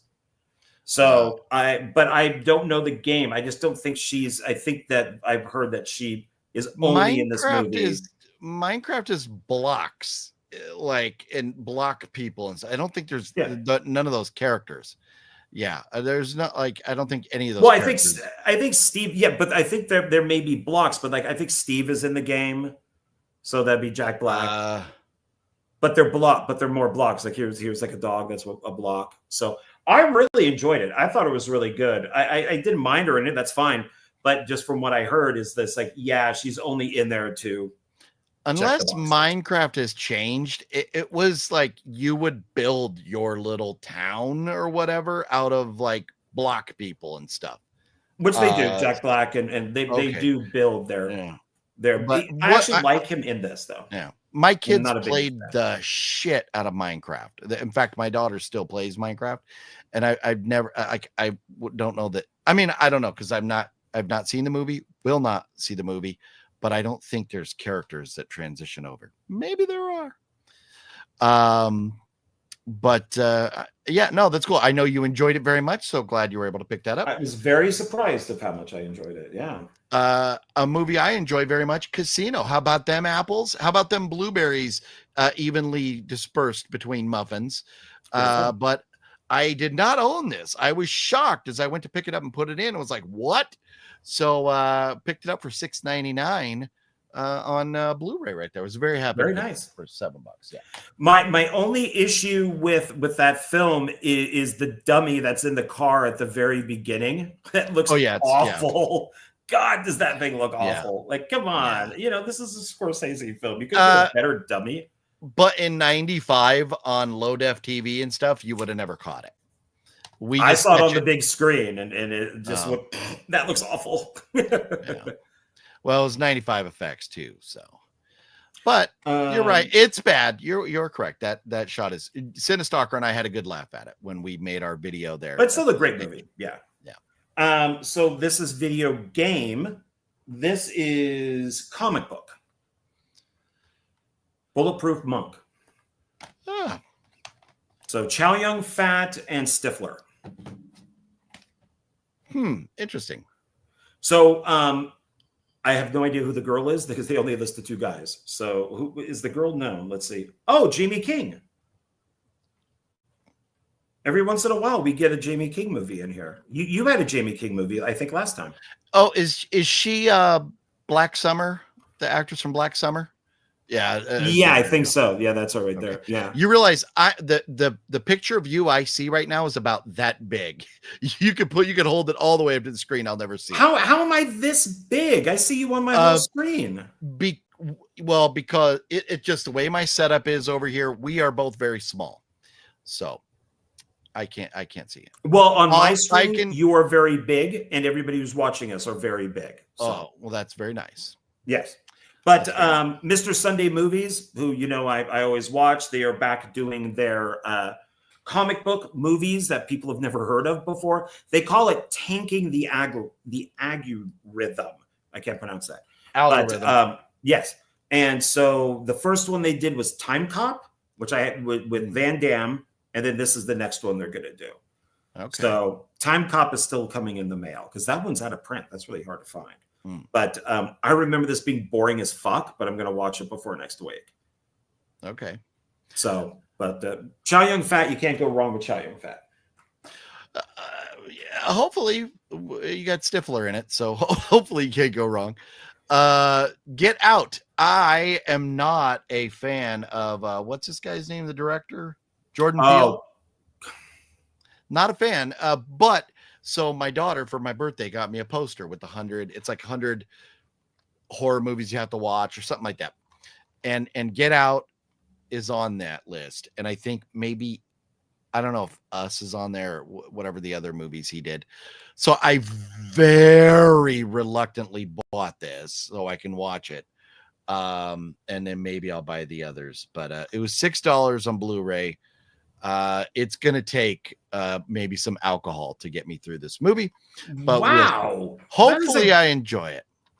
I loved all 3 of his movies. I think Us is his best, and then Get Out, and then Nope. I loved Us. The trailer for Us was enough to make me hate him. No, man, I love the old doppelganger thing, and it's just no, man. That was right on. Okay, well, fingers crossed. Hopefully. Get Out is good. Okay. Now we're on VHS. We're on DVD. And this is Goodwill. I went to Smith's to go shopping. So I just went, what the hell, I'll stop by Goodwill. And I grabbed 3 movies from there. So I picked up First Night, because this goes in like to my like Legends type thing, like Legends and Heroes type stuff. So this is King Arthur. So Sean Connery is King Arthur. That's Sir Galahad, and then Miriam. So okay, and is that Sean like Connery fantasy? What genre is that? Medieval. Okay, I guess maybe fantasy, but okay, yeah, I would say medieval. Okay, so it's Jerry Zucker, who directed Naked Gun. He was one of the guys that did Naked Gun. Okay, so, but yeah. Something you would probably have absolutely no. You're boring me to death right now. Wow. Okay, moving on. Wow. I kid. This is probably gonna suck ass, but it was $5. I may have even been on sale. I might have taken a sticker off, but Cockneys versus Zombies. No, I liked it. I thought it was funny. Oh, did you? Okay, good, Yeah. good. Okay, go ahead. What?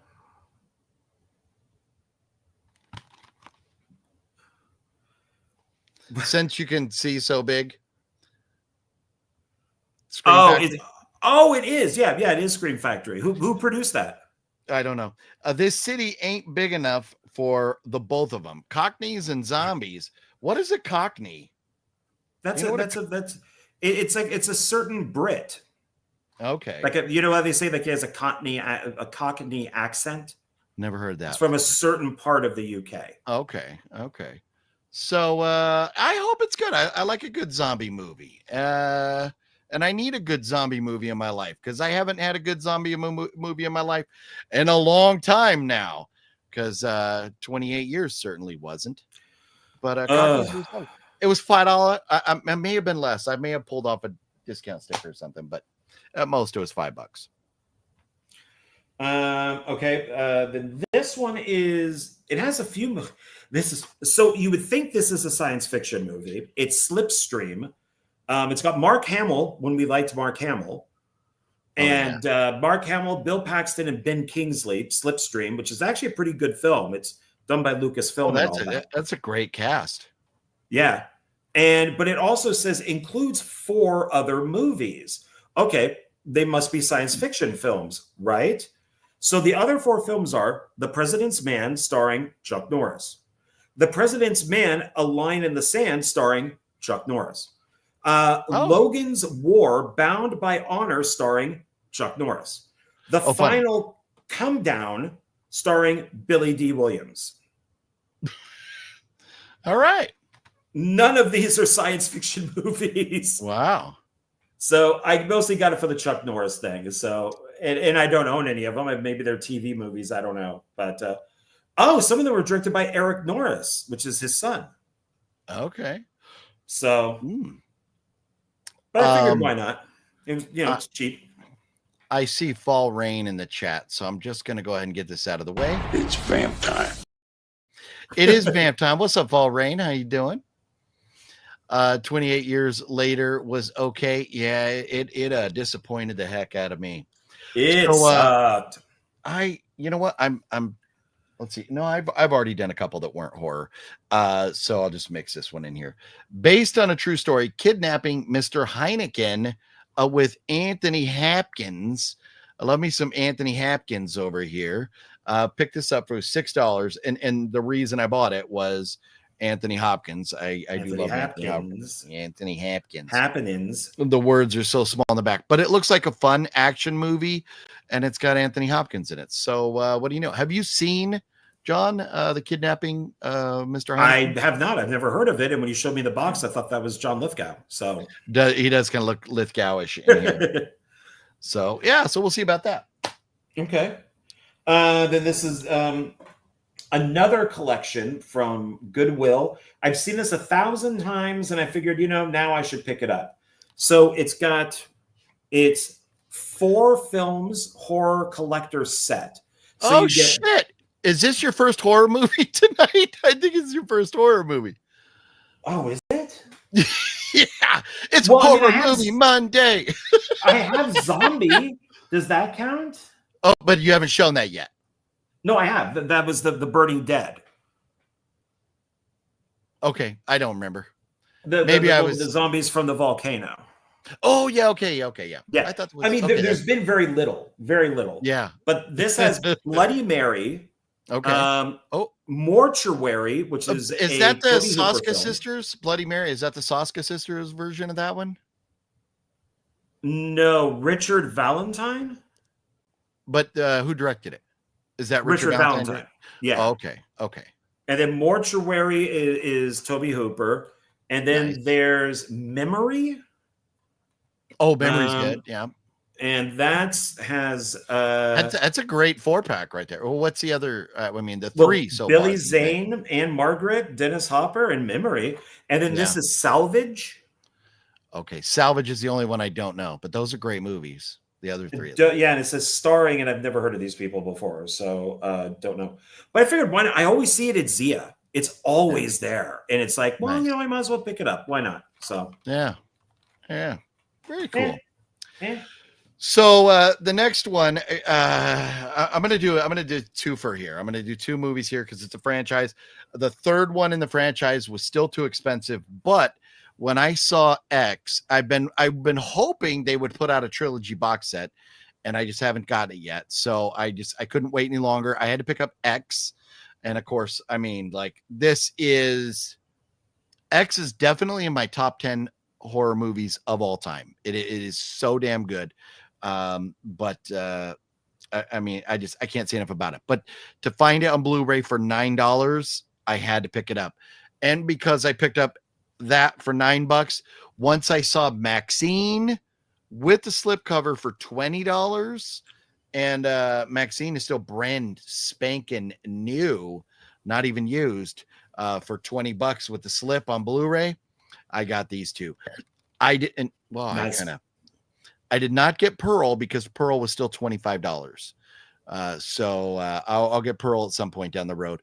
But I absolutely love this franchise. Thank you, Ty West, for giving us this goodness. It is a good series. It's a very good series. Yeah. I think, should I do this one? Jeff, no, I agree, Jeff. To me, it goes in order. X, then Pearl, then Maxine. Maxine was my favorite. I think it's the best one. Yeah. I love the nostalgia. I love a lot of things about it, but yeah, X gonna give it to you. What's up, Brent Mania? How you doing over there? Hey. Go ahead, John. This one I mentioned to you and to Fluffy. It's called Night of the Strangler. And this thing was made in the early 70s.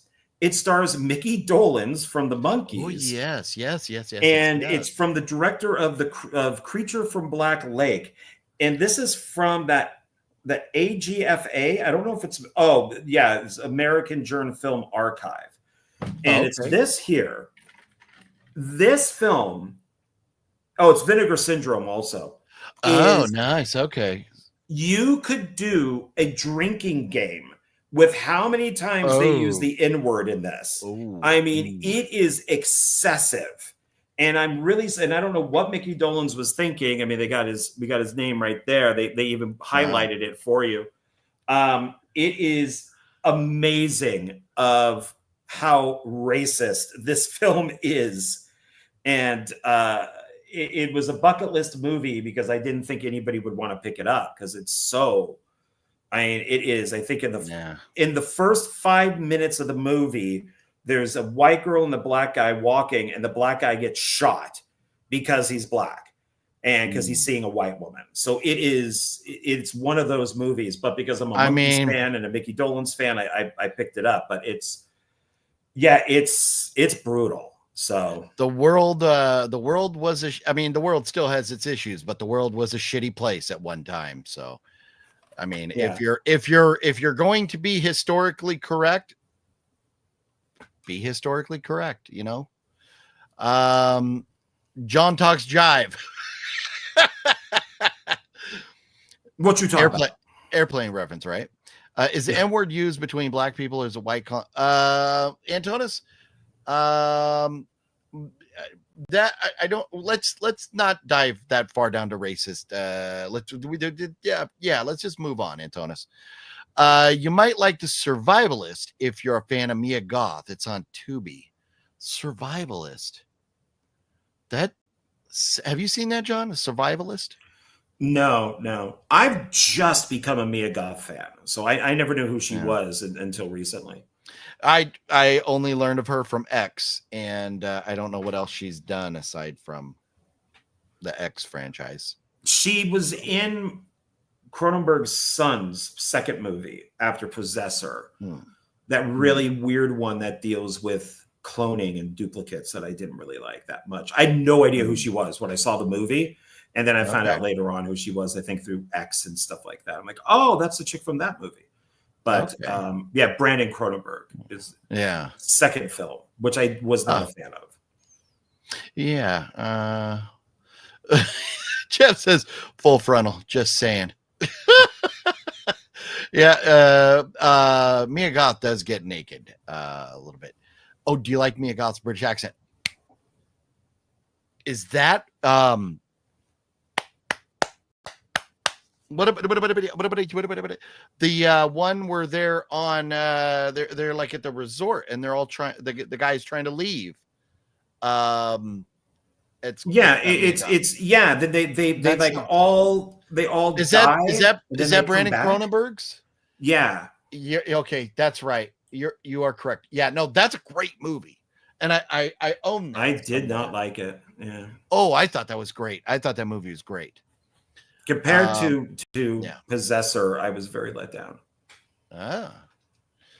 Well, I still need to see Possessor. This is a movie that I am embarrassed to say I picked up, and it is the one disc does not want to stay in place. The case is not doing its job properly, so I'm gonna have to just be careful with this. I am very embarrassed to say I bought this. Welcome to my world. Right. The man who bought Blue Beetle. I pulled a full John Ward here, but that was because this was on sale for $20. Oh my god! And it's the 4K, and it now completes my franchise. Oh no! Exorcist Believer. How do you like them apples? They're I got all rotten. You own it too. Maybe not the 4K, but you already own it on DVD, and it cost me like $3 or something, which was even too much. And I did it for the same reason. I have all the Exorcist stuff on DVD, so I thought, that fits fine. But no, I would never pay that much. Movies, I do not buy new movies on DVD. Only Blu-ray or 4K, preferably 4K. So that's why this is where I have this. Antonis likes it, and there you go. God, that's so. Bad. Have you seen the other movies? I mean, my God, it's awful. I mean, they even fired the friggin' director of that, and Flanagan come in. Yeah. And that's where we're hoping Mike Flanagan, David Gordon Green. Yeah. Oh my God, was that bad? Oh, Yep. I went full John Ward, but I'm proud of you though. I am very proud of you. Though. Thank you very much. I admitted it. And that completes my ZIA Records pickups. However, I still have Record City and Goodwill here. Oh my God! Why don't you do a couple more? Because I only have 2 left. Okay. Then how about I'll do one stack for the Record City, then you do one, and then I'll do 1 stack of Goodwill, and you do 1. So over at Record City, I was only going to buy, and I think these were all 3 Record City. I got the other one at Record City. Wrong turn, 6.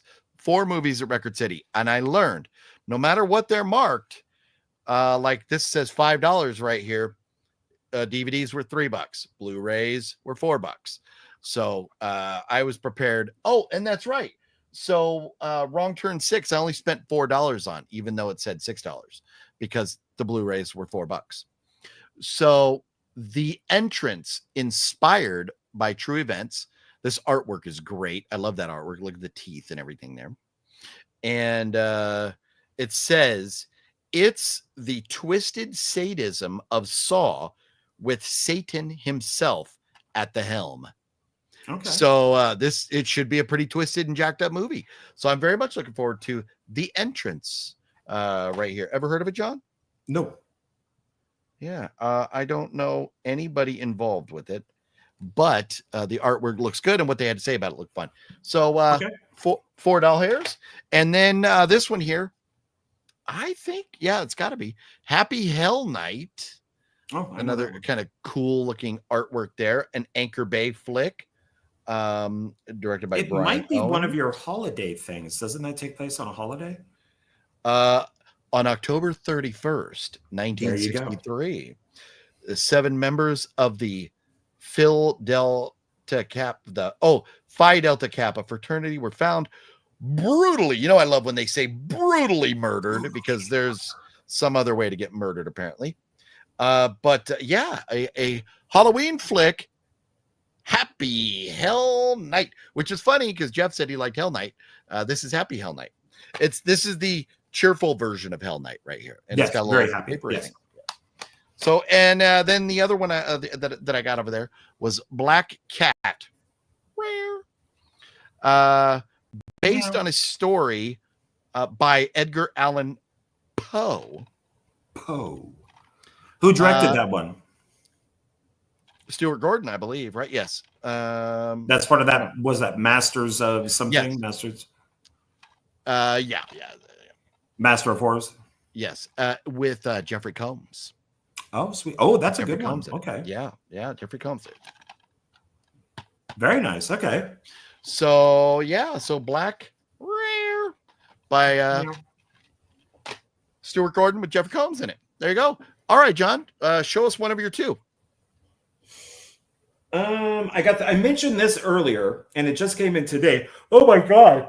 Whoa, Jeff, Oh. I won't buy a Blu-ray unless it's rare and got no choice either. Or I won't buy a DVD.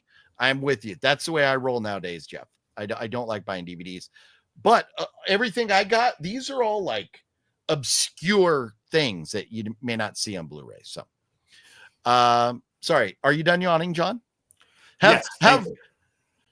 Do I not entertain you? Are you not drinking entertained? coffee. I have a whole mug of coffee here. You're not entertained. No, I guess not. But this I mentioned earlier. I'm sorry, I just dripped some coffee on the table. Yeah, the opposite of brutally murdered is mildly murdered. Yes. Yes. What did I say that one time? Totally. Was it murdered dead? Murdered. Oh, yeah. It was, or like drowned to death or something like that. Yeah. They drowned to death. So this one I mentioned earlier, and I figured, with making Megaforce and stuff like that. And the person who made this worked on making Megaforce, and then the director from making Megaforce worked on this. So that is Life After Flash. So it's kind of done like making Megaforce, but it's all about what happened to Sam J. Jones after Flash Gordon from 1980. Okay. So like a biopic documentary kind of thing, or a documentary. It's a documentary, about him. Okay. So they follow him to conventions. They talk about the movies and TV shows. I love Flash Gordon 1980. I think it is one of the greatest movies ever made, and it is absolutely brilliant. Nice. I own like 3 different, not versions of the movie, but like a couple different Blu-rays and one on DVD, and I have like 2 or 3 different versions of the soundtrack. So I love Flash Gordon. So Flash Gordon Megaforce would make a great double feature. Nice. Yeah. Okay. Okay then. So I have 4 more movies to go. They're all from I can't remember. I think I got like 3 at one and 1 at another. Man, my eye, this whatever's in my eye is killing me here. But these are from Goodwills now. And so $2.99 minus military discount, whatever that comes out to, like $2.50 a piece. The first one is going to suck ass, I'm sure of it. And it is Pandemic. And it stars Tiffany Thiessen. Did she drop the amber? It just says Tiffany Thiessen right here. Oh, okay. So she matured. All right. Faye Dunaway and Eric Roberts. It's gonna suck. But a pandemic movie that came out like 10 years before the pandemic. Poor Faye Dunaway. Right? I know. How did their careers go so sideways? Have you seen this, John? No, when you showed me it, I remember I recognized the box, but it's so sad. Eric Roberts is here and Faye Dunaway is here. I mean, they're on. I mean, it's like, wow. Yeah. It's probably going to be rough, but it is what it is. This one I picked up because, and did Fluffy pick this up and hand it to me or something? But Roy Scheider, look at that in The Doorway. Oh, I would watch that. I love that. Roy. Yeah, yes. One of my favorites. Lauren Woodland. I'm not familiar with her. But man, I wish the words were bigger. For college students, it sounded like an idyllic gig. I can't read it. It's just the words are too small in this lighting I have in here. But The Doorway to Hell. How about them apples? Roy Scheider, man. I've been looking for Night Game after watching Night Game. Been looking for Night Game, but I haven't found it. Then the 50th anniversary of too. I had the DVD, but not the case. I just had like a blank white piece of paper in there, and I wrote the day after on it. But the day after here, the OG one, way back in the day. That's a brutal flick. Yes, 83. But I remember enjoying this movie, watching it back in the 80s. Watching people die of radiation. Yes. That's awesome. It's awesome. I mean, I'm a horror movie fan. I like seeing people get brutally murdered. So you need to see Threads. That's the British version. Threads is really good too. I've already seen Threads. I own it. It's on my shelf. Okay. And then there's a drama called Testament, which is also the bomb drops and it's everybody dies of radiation poisoning. So it's a very good film. Nice. We are sick and twisted people. Everybody dies of radiation poisoning. Phenomenal movie. Phenomenal flick. And then I thought, what the hell? Because I am a pretty big Lawrence Fishburne fan. And it's got Drea De Matteo in it too. Ethan Hawke's cool. I don't know about Ja Rule, but the remake of Assault on Precinct 13. Yeah, that's what I figured. But better than The Fog. Larry Fishburne, man. I love Larry Fishburne. So I didn't own the remake, so I thought I would grab the remake. So how about that? Yeah, I know it's gonna suck. Yeah. That's all I got. What do you got, John? And then I got my last one here is one that you know, and I can add it to my list of owning everything Superman except for one. Okay. And that would be Lois and Clark. The new Superman. So this is first season. I do like Lois and Clark. That is I watched the shit out of that show back in the 90s. I do believe it was in the 90s, right? I think that was when it came out, right? Yeah. Because I remember watching that like in the 90s. Yeah, I'm pretty sure it's 90s because it came out when I was in LA and that was the 90s. So nice. Yeah. Eventually I think I've only watched a couple episodes, but it's okay. All the TV stuff, I'm just getting the first seasons, see if I like them or not. So yeah, that's all. There you go. Well, very cool. Yeah, Terry Hatcher. Man, yep. Nope, Terry Hatcher, FTW. So, yeah. And, yeah. Man, look at that. We're almost at 2 hours. How perfect timing with all them pickups. I knew it was going to take us a while to get through them pickups. That's why I kind of rushed us along a little bit there. John, what is this? So that's my newest video that's out. It's been out for a few days now, and that's on my channel where I do more pickups. So... nice. That is number 2. And so you have pickups on there that we have not seen here?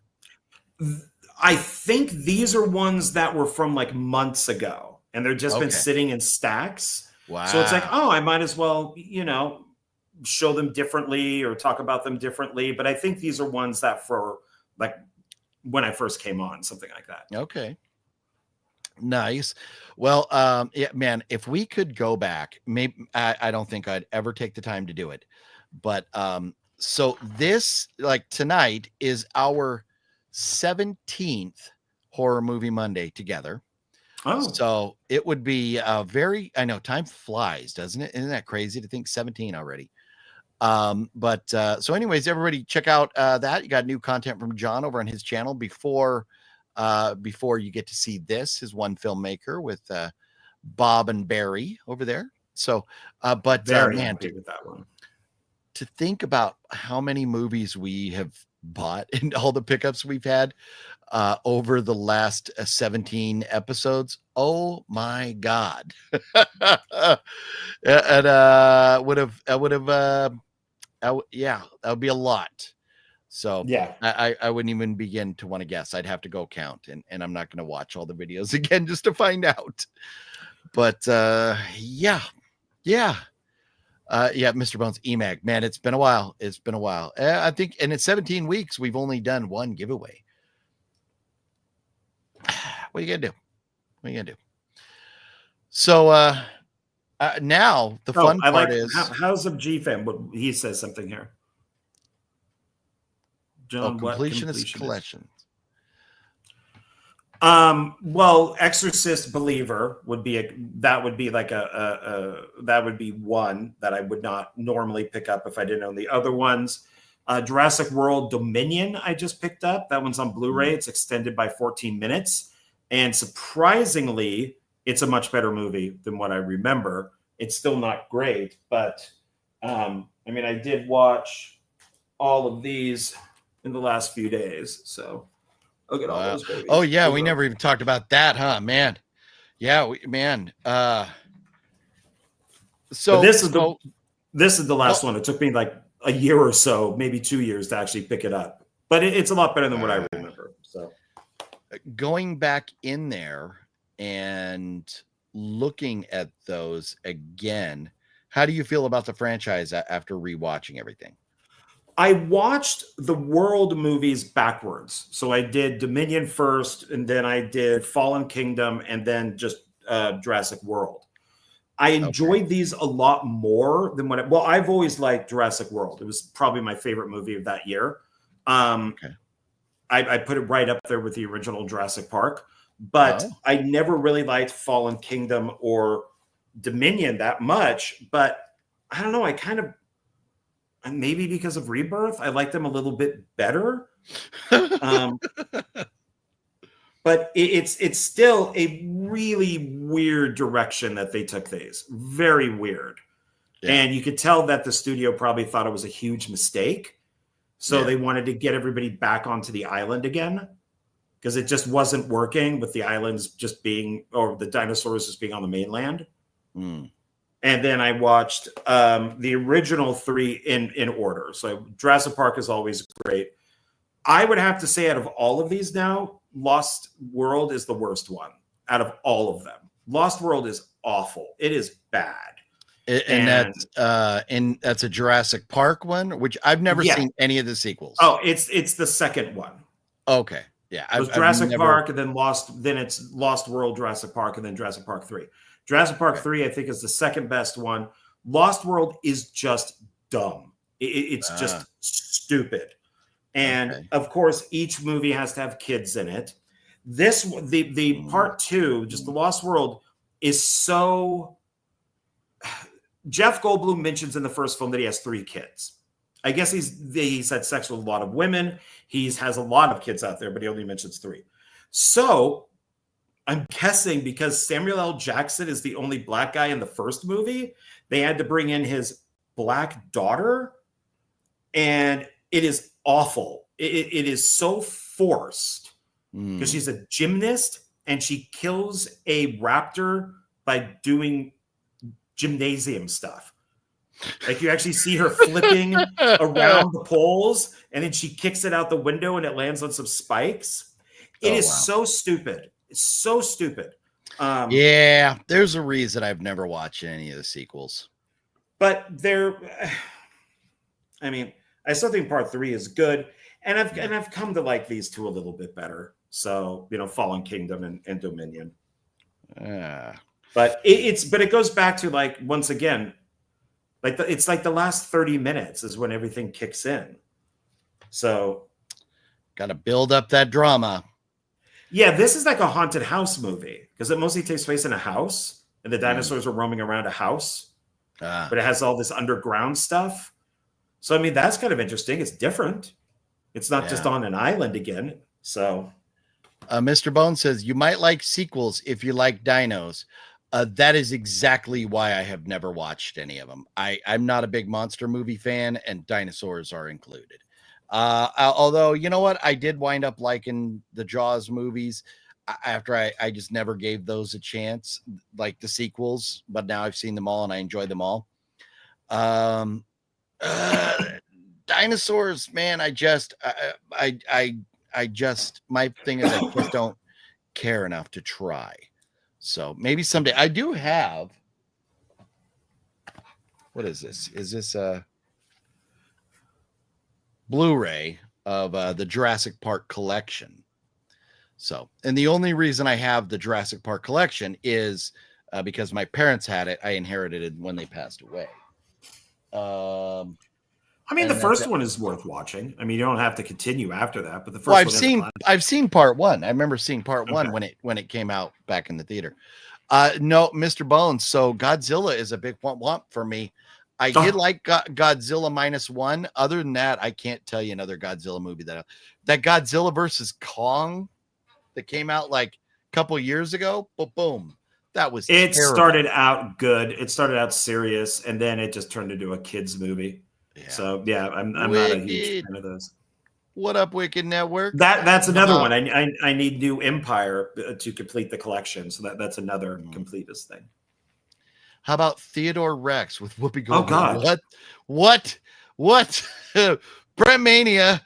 Those are words we do not utter around these parts, and that I'm talking about Whoopi Goldberg. Are there making OFs for the Jurassic Park? Oh, making ofs. Yeah, they're on all the discs. Always have makings of. Yeah. You know what, Jeff? Rawhead Rex. Oh, you know what? My R's have moved over there now. Rawhead Rex is fun. It is fun. Cheesy, but fun.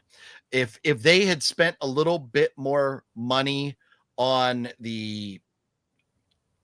Rex, making him look better, that movie would be great. But I enjoyed it. I laughed my ass off. I bought a steelbook of it. Mm-hmm. I got the nice. So this week, so I already talked about, I watched The Town That Dreaded Sundown, recommendation of John, but I didn't realize there was original. So now I have to find the original, watch that. We watched Spider. I watched Once Upon a Time in Hollywood, which I give 5 stars. Love that. Excellent movie. Tarantino's best movie. And then I watched Man of Steel because Phat Samurai Guy begged me to go see Superman with him, the new Superman. Fortunately, things came up and he was not able to go. So I dodged that bullet. So I haven't seen the new Superman. But he goes, well, watch Man of Steel, kind of, prepare for it. I think I saw Batman versus Superman.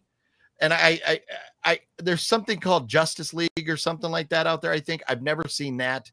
But I just don't really care. But now watching Man of Steel, after about 10 minutes, I was ready to turn it off.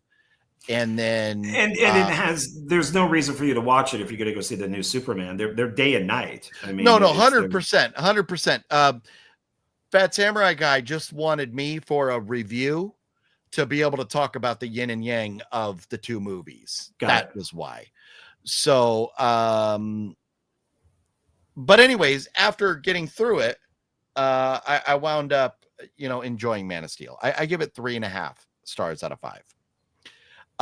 And then, of course, John and I saw I Know What You Did Last Summer. And then before that, John talked me into watching The Nice Guys. Oh, yeah, you didn't show that thing. So if you went to an AMC, you got these postcards. Yeah. Boy, does that make me feel good about spending the $12 when we could have watched it for free. Well, I could have watched it for free. But I did. You know what? As much as the movie sucked ass, I did display those postcards over here. So they're displayed with some other things I have. For me, that's it. Just goes in a box. Yeah, but you never know. We did not know how good or bad the movie was going to be, and you were interested in those cards, so I was more than happy to go. We, as much as we did not enjoy the movie, we still had a wonderful day, grabbing some lunch and then bitching about the movie afterwards. It worked out. So, yeah. Let's see here. HC Nice coming Guys. through. Yeah, you did see Nice Guys. Yes, we'll get to that in just a second. I want to say thank you to HC for coming through with the $5 super chat. You rock. We need an Unsane review from John. John, have you seen Unsane? No, I own it. I should watch it because it's Steven Soderbergh, but I don't know. Yeah, you and I don't always have the same taste, so I might really like it. I don't know. You might. So it's got Matt Damon. Matt Damon fell off my Mount Rushmore because of that movie. So there was another one I was going to watch this week too. What did I say I was going to watch? Oh, sonny bitches. Miss March. Oh yeah. So maybe I'll watch Miss March and Unsane, and then do a report next Monday. I physically took out these scissors right here and cut Unsane in half and threw it into that trash can down there. Wow. After I was done, I fuck that movie. So, ZIA's selling them for like $7 now. Yeah, we most likely got them at the Dollar Tree. So I know exactly. I got it at the Dollar Tree. Yeah. So did I. Have you guys seen Sharknado movies before? Of course. I've seen the first one. Never seen any others. I've seen all of them, and I worked with Tara Reid. So I worked with her on a film called Art of the Dead. She was one of the main actresses. So yeah. I don't know if I'm allowed to say this or not, but I worked and know a guy who was supposed to direct Sharknado and passed on it. And then it went to the guy that it did. Mm-hmm. I'm not maybe sad for the guy who passed on it, because those things. Oh really no, it's definitely a career changer. It's definitely a career changer. Yeah. Anyways, what are you gonna do? Have you guys? So we talked about that. Antonis, I saw a few. They aren't very good. No, they are not very good. I liked Art of the Dead. What did you do on that, John? I was a production assistant on that, so I was like one of the main production assistants. So I worked. You were doing a lot of helping get people from the airport and stuff, right? I was, I did a lot of driving. Well, I was when you weren't on set, you were on set, but I mean, also you helped facilitate people. I mean, the good thing is that I knew a lot of the people who already worked on there, and I'd already directed stuff. So I went in as a PA to basically just really help out wherever I could. Yeah. So, which is what I do with most people. It was a Mahal Brothers film, and it's good. I enjoyed it quite a bit. So yeah, if you look in the credits, I'll be there at the end. So, but I was a driver. I mostly drove around the actors and actresses separately. The guys, all we did was talk politics, but the girls acted like I wasn't even there, and it was all the girl stuff. Wow. It could be sexual, it could be whatever it might be. I mean, I was like not even there driving. That was amazing to hear what these women were talking about. This one time in 2016, I drove a van load of girls to the Clown Motel and got to listen to them for about 5 hours bitch about Donald Trump. It was fucking amazing. I do remember one of them in particularly, Tasha Takosa, saying, "Why can't we just get 4 more years of Obama?" And I almost wrecked the car. Anyways, if you know me, you know where I stand politically, and that's all I'm gonna say about that. But yes, we watched The Nice Guys, and again, thank you, HC, for that super chat. You rock, and we will hear from John on that Unsane next week. I will not partake in a separate review of that, but if you want to talk about it next week here, we can definitely do that. Or you can review it on your channel on your own if you want, but I'm not. Oh no, it's for here. It's for here. So. Okay. But I thought of collecting his movies, but I don't know. He was really good at one time in Soderbergh, and then I don't know. He just kind of, Antonis, yes, that was before the election. Yep. Well, and when I was driving around the guys, that's when I was Democrat. So all we did was bash on Trump. I watched a film on Shudder called Starry Eyes. Decent horror flick. Starry Eyes. I know of it. Maybe I've like scrolled past it or something, but okay. Nice. I'll have to check that out, Jeff. So we watched The Nice Guys. And that was because you suggested it. And you said, don't watch the trailer. Well, unfortunately, after starting the movie, I remember I had already seen the trailer before you mentioned it. But that's okay, because that was a fun movie. Yeah, I'm glad you liked it. You thoughts on it, or anything you want to mention on it? Well, it's Shane Black, so it's written and directed by Shane Black. So the guy who did, Lethal Weapon, and then of course some of the other Lethal Weapon films. He also did He always works with Fred Decker, so he also did like The Predator. He did Iron Man 3, Kiss Kiss Bang Bang, which I still need to get. He's a good writer for the most part, but I always thought that this was. I love this. These two guys worked so well together, and the girl who plays his daughter, I thought was just amazing. Like she was like the best thing in the film. And normally little kids, are annoying, and she wasn't. She was very funny. So it's an excellent film. So if you're looking for something like Lethal Weapon but a comedy, I would suggest The Nice Guys. So it's very good. Yeah, I think it could have been tightened up. That would be my really only. If it could have been a little shorter because it's close to 2 hours, but it was very funny. I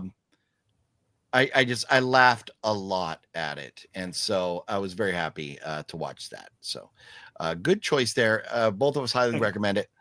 I'd say 1 to 5 stars. I don't remember what I put in here, but I would guess that I gave it 3.5. Let's see.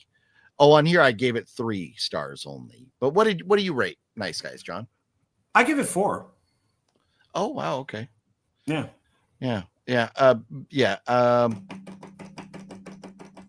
I can't go to 4.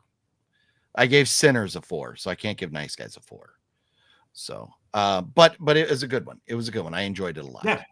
A question for OGP. What happened to your live streams, Vegas? Suddenly it was over. I know. I went full Sopranos style. It was there and then it wasn't. No, I kid. My phone battery was down to like 3% and it just went done. That was it. We were done. So we were live for 3 hours. That will kill your phone battery. So no, my phone just took a shit. It was done. So that was the end of the video right there. I usually when I'm in Vegas, I do not go live for 3 hours. But it was fun. We had a great time with it. Let's see here. Any other comments before we hit the road? Larry, the Batman fan. I don't think any Sharknado movies are good. Yeah, the Sharknado movies are rough. And House of G-Fam said, I'm really blown away. Sharknado 1 looked as decent as it does with the budget they had. And I think that a lot of credit goes to, I think is it Anthony Ferrante who directed them? Yeah. A lot of credit goes to him.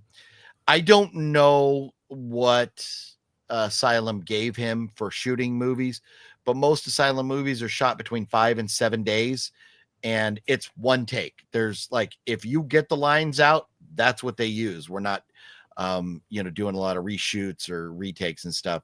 So, but at that time when that came out, Asylum was making some money because of stuff like Z Nation and Black Summer. Other things. Black Summer's very good. Yeah.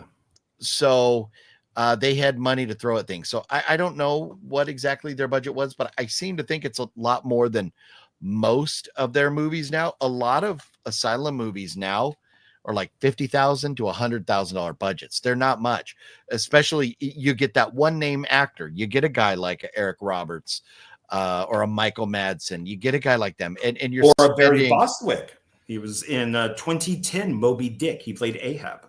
Okay. But if you're going to give them the, whatever they command, $2,000 to $10,000 a day, that's a huge chunk of your budget right there.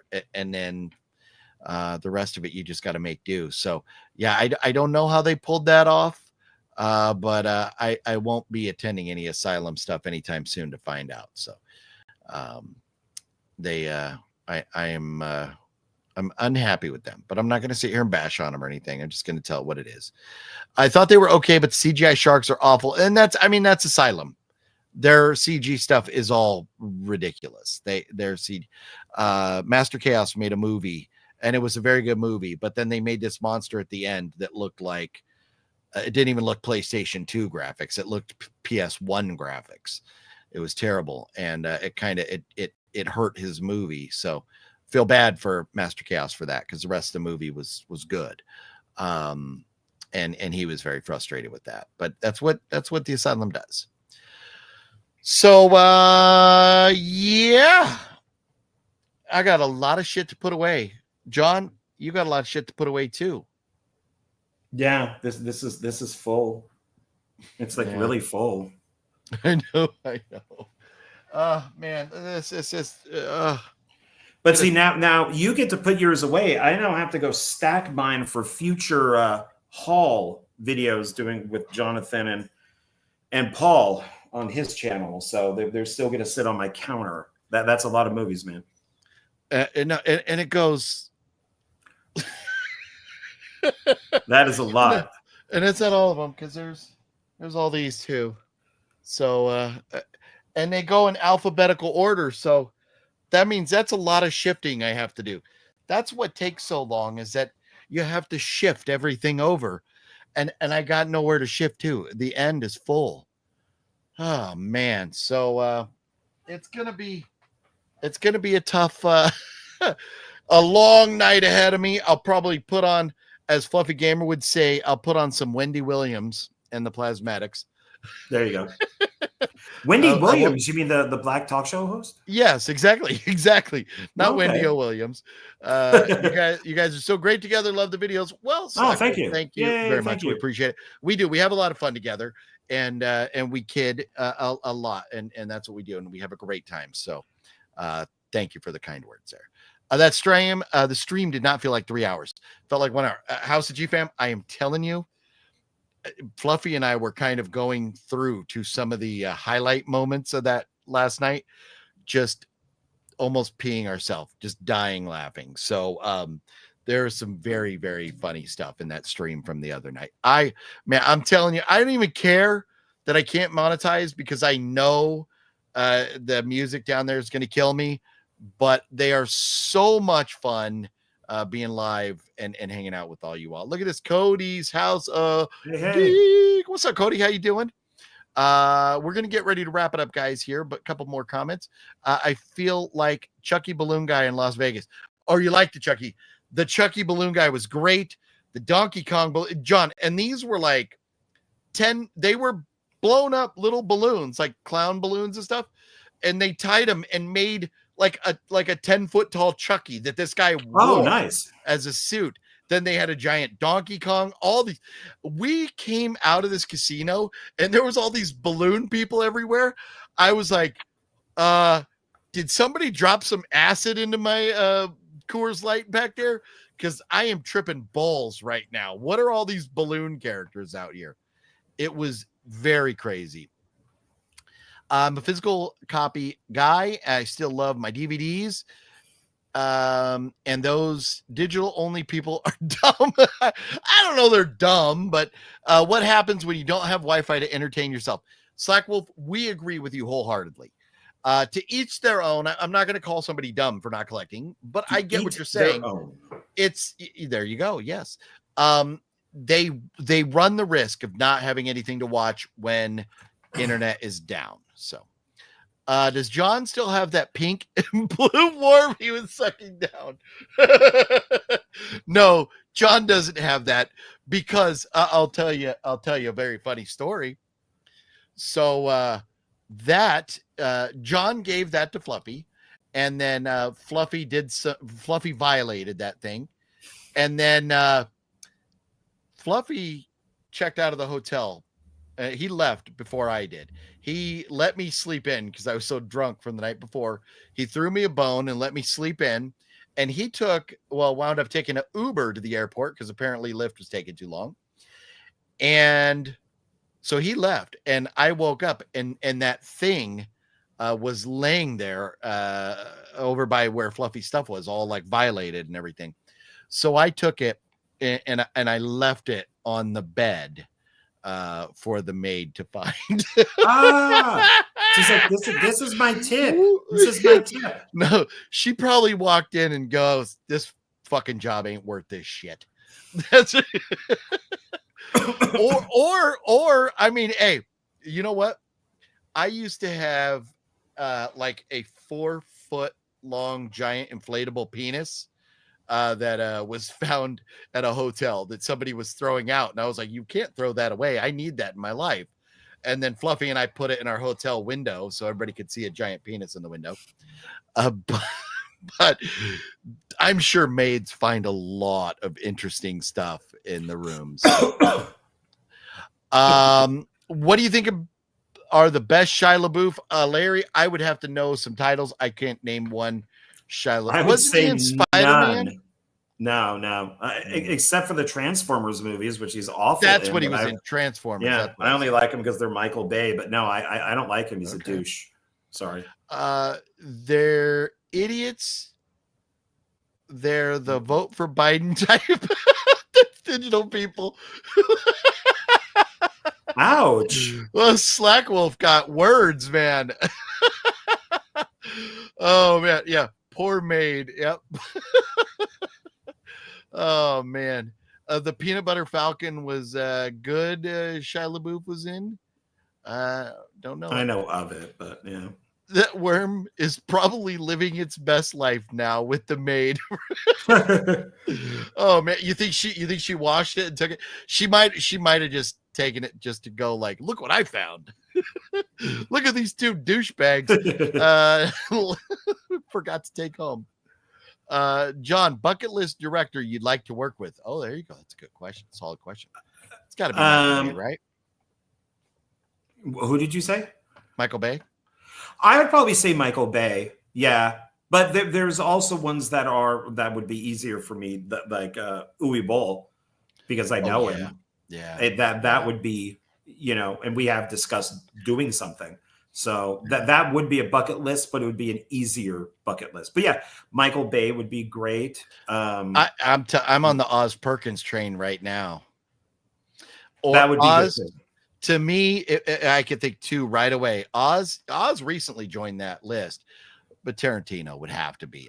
To be in a Tarantino flick, fuck it. Oh my god. Oh yeah, great. Yeah, that'd be great. But we may not get any more Tarantino flicks, right? We got one more. He said 10. Okay. We're on 9. Oh, okay. The Maid is probably at home with it right now. You're probably right. Holes and Disturbia were good. Disturbia wasn't bad. It's Michael Landon wrote it, the guy who did Happy Death Day. So it's not bad. I just think he's a douche. That's all. So. Yeah. He's had some problems. Yeah. OGP, could you imagine what Vegas hotels could auction off for the stuff they maids find in the room? I know, right? So, it's funny. I do need to correct something.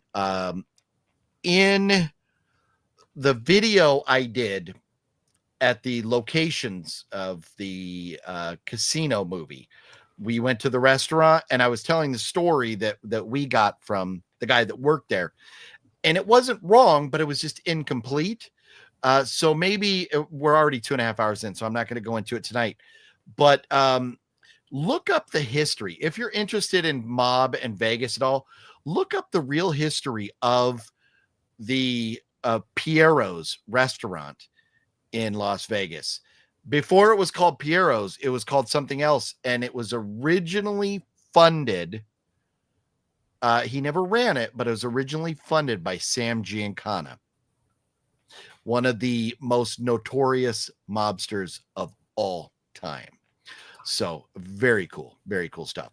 Well, I'm glad I got a catch all before I went to bed. Fantastic Four prep is going to be a bish. Oh, I bet. Yeah. Well, good luck hey, at least nobody should be throwing popcorn all around the theater, right, Cody? We shouldn't have any of that. OGP, I'm so looking forward to Scream 7. God willing, I'm still here to watch it when it comes out in theaters. Well, I hope you will be here to watch it when it comes out in theaters. Hopefully, we all are, because I'm very much looking forward to it as well. John, you looking forward to Scream 7? Yeah, it's Kevin Williamson and Nev is back. So, yeah, I'm hoping it's better than the last two. Yes. I liked him in the TV show Even Stevens, but that's probably because I was more suitable for that age. Are you talking about Shia LaBeouf? Was he in Even Stevens? I think so. Yeah, maybe.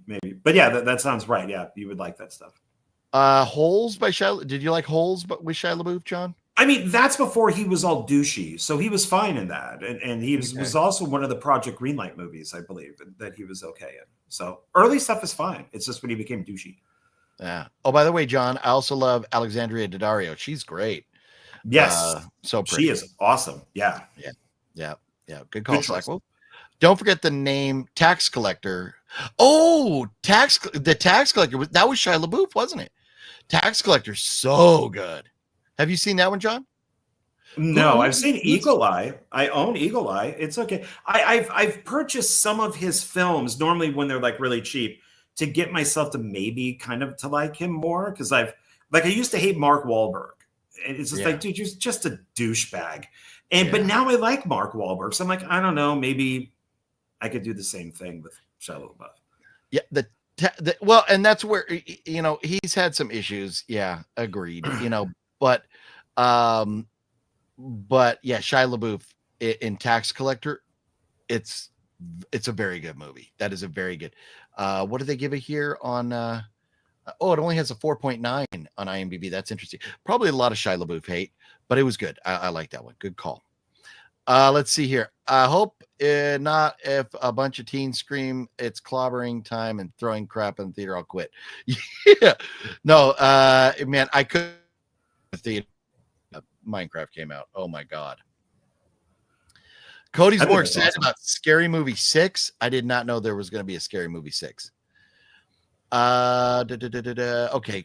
He directed a movie, Honey Boy. I never heard of it. We're up against it here. We got to get going. John and I have to hit the road. Everybody love to sit here and chit chat all night because we do love you all, and we thank you for hanging out with us. We appreciate you. Yes. John, any last words? With the gun to my head, no, none. I'm good. You've shown off my stuff that's already out or coming up in the next few days.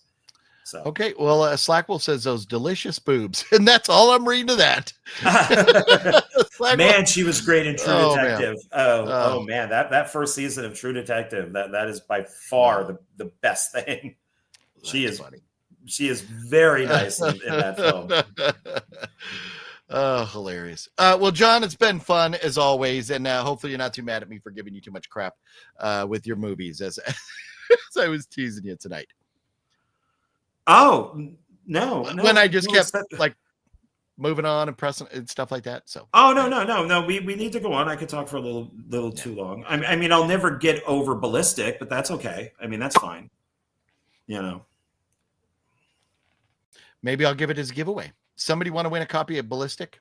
Not right now, but maybe next week. Maybe I will sign a copy of Ballistic because I interviewed the director and I love that movie. So you can have it autographed by me, someone who interviewed the director, and I think it's a great movie. So there and you go. I'll sign it too because I know the guy who interviewed the director. Oh shit. The Wayans brothers family got the rights back to Scary Movie. Okay, well there you go. Oh, good. There you go. Yeah, those were the good ones. All right. I saw the first one and it was pretty funny. And thanks to that, we will eternally have Jennifer Love huge tits, right? Oh yeah. That's where it came. That's why I forgot about that. So, anyways, it's been a lot of fun. We're gonna go home now and put away movies for about the next 17 hours. So. John's got stuff coming up. Oh, I did not mention I will be at San Diego Comic-Con this Thursday with that Fant Samurai guy, Sexy Sumo, and I think Edgar's going to be there. So I'm going to try and get a video up for you all Friday at some point from day one of San Diego Comic-Con. So look forward to that. Hopefully we'll get into a couple panels and have some fun stuff. So San Diego Comic-Con, that's what's up. John? Yes, sir. I'll see you next week, John. Okay. Sure. I'll see you next week, and I'll see everybody next week. Bye. Bye, everybody. Bye. We never talk outside of this, so I'm sure I'll see you. It'll be next week before we talk. Yeah, we'll probably be talking in 5 minutes. So all right, bye. See you guys. Have a good night. Peace out.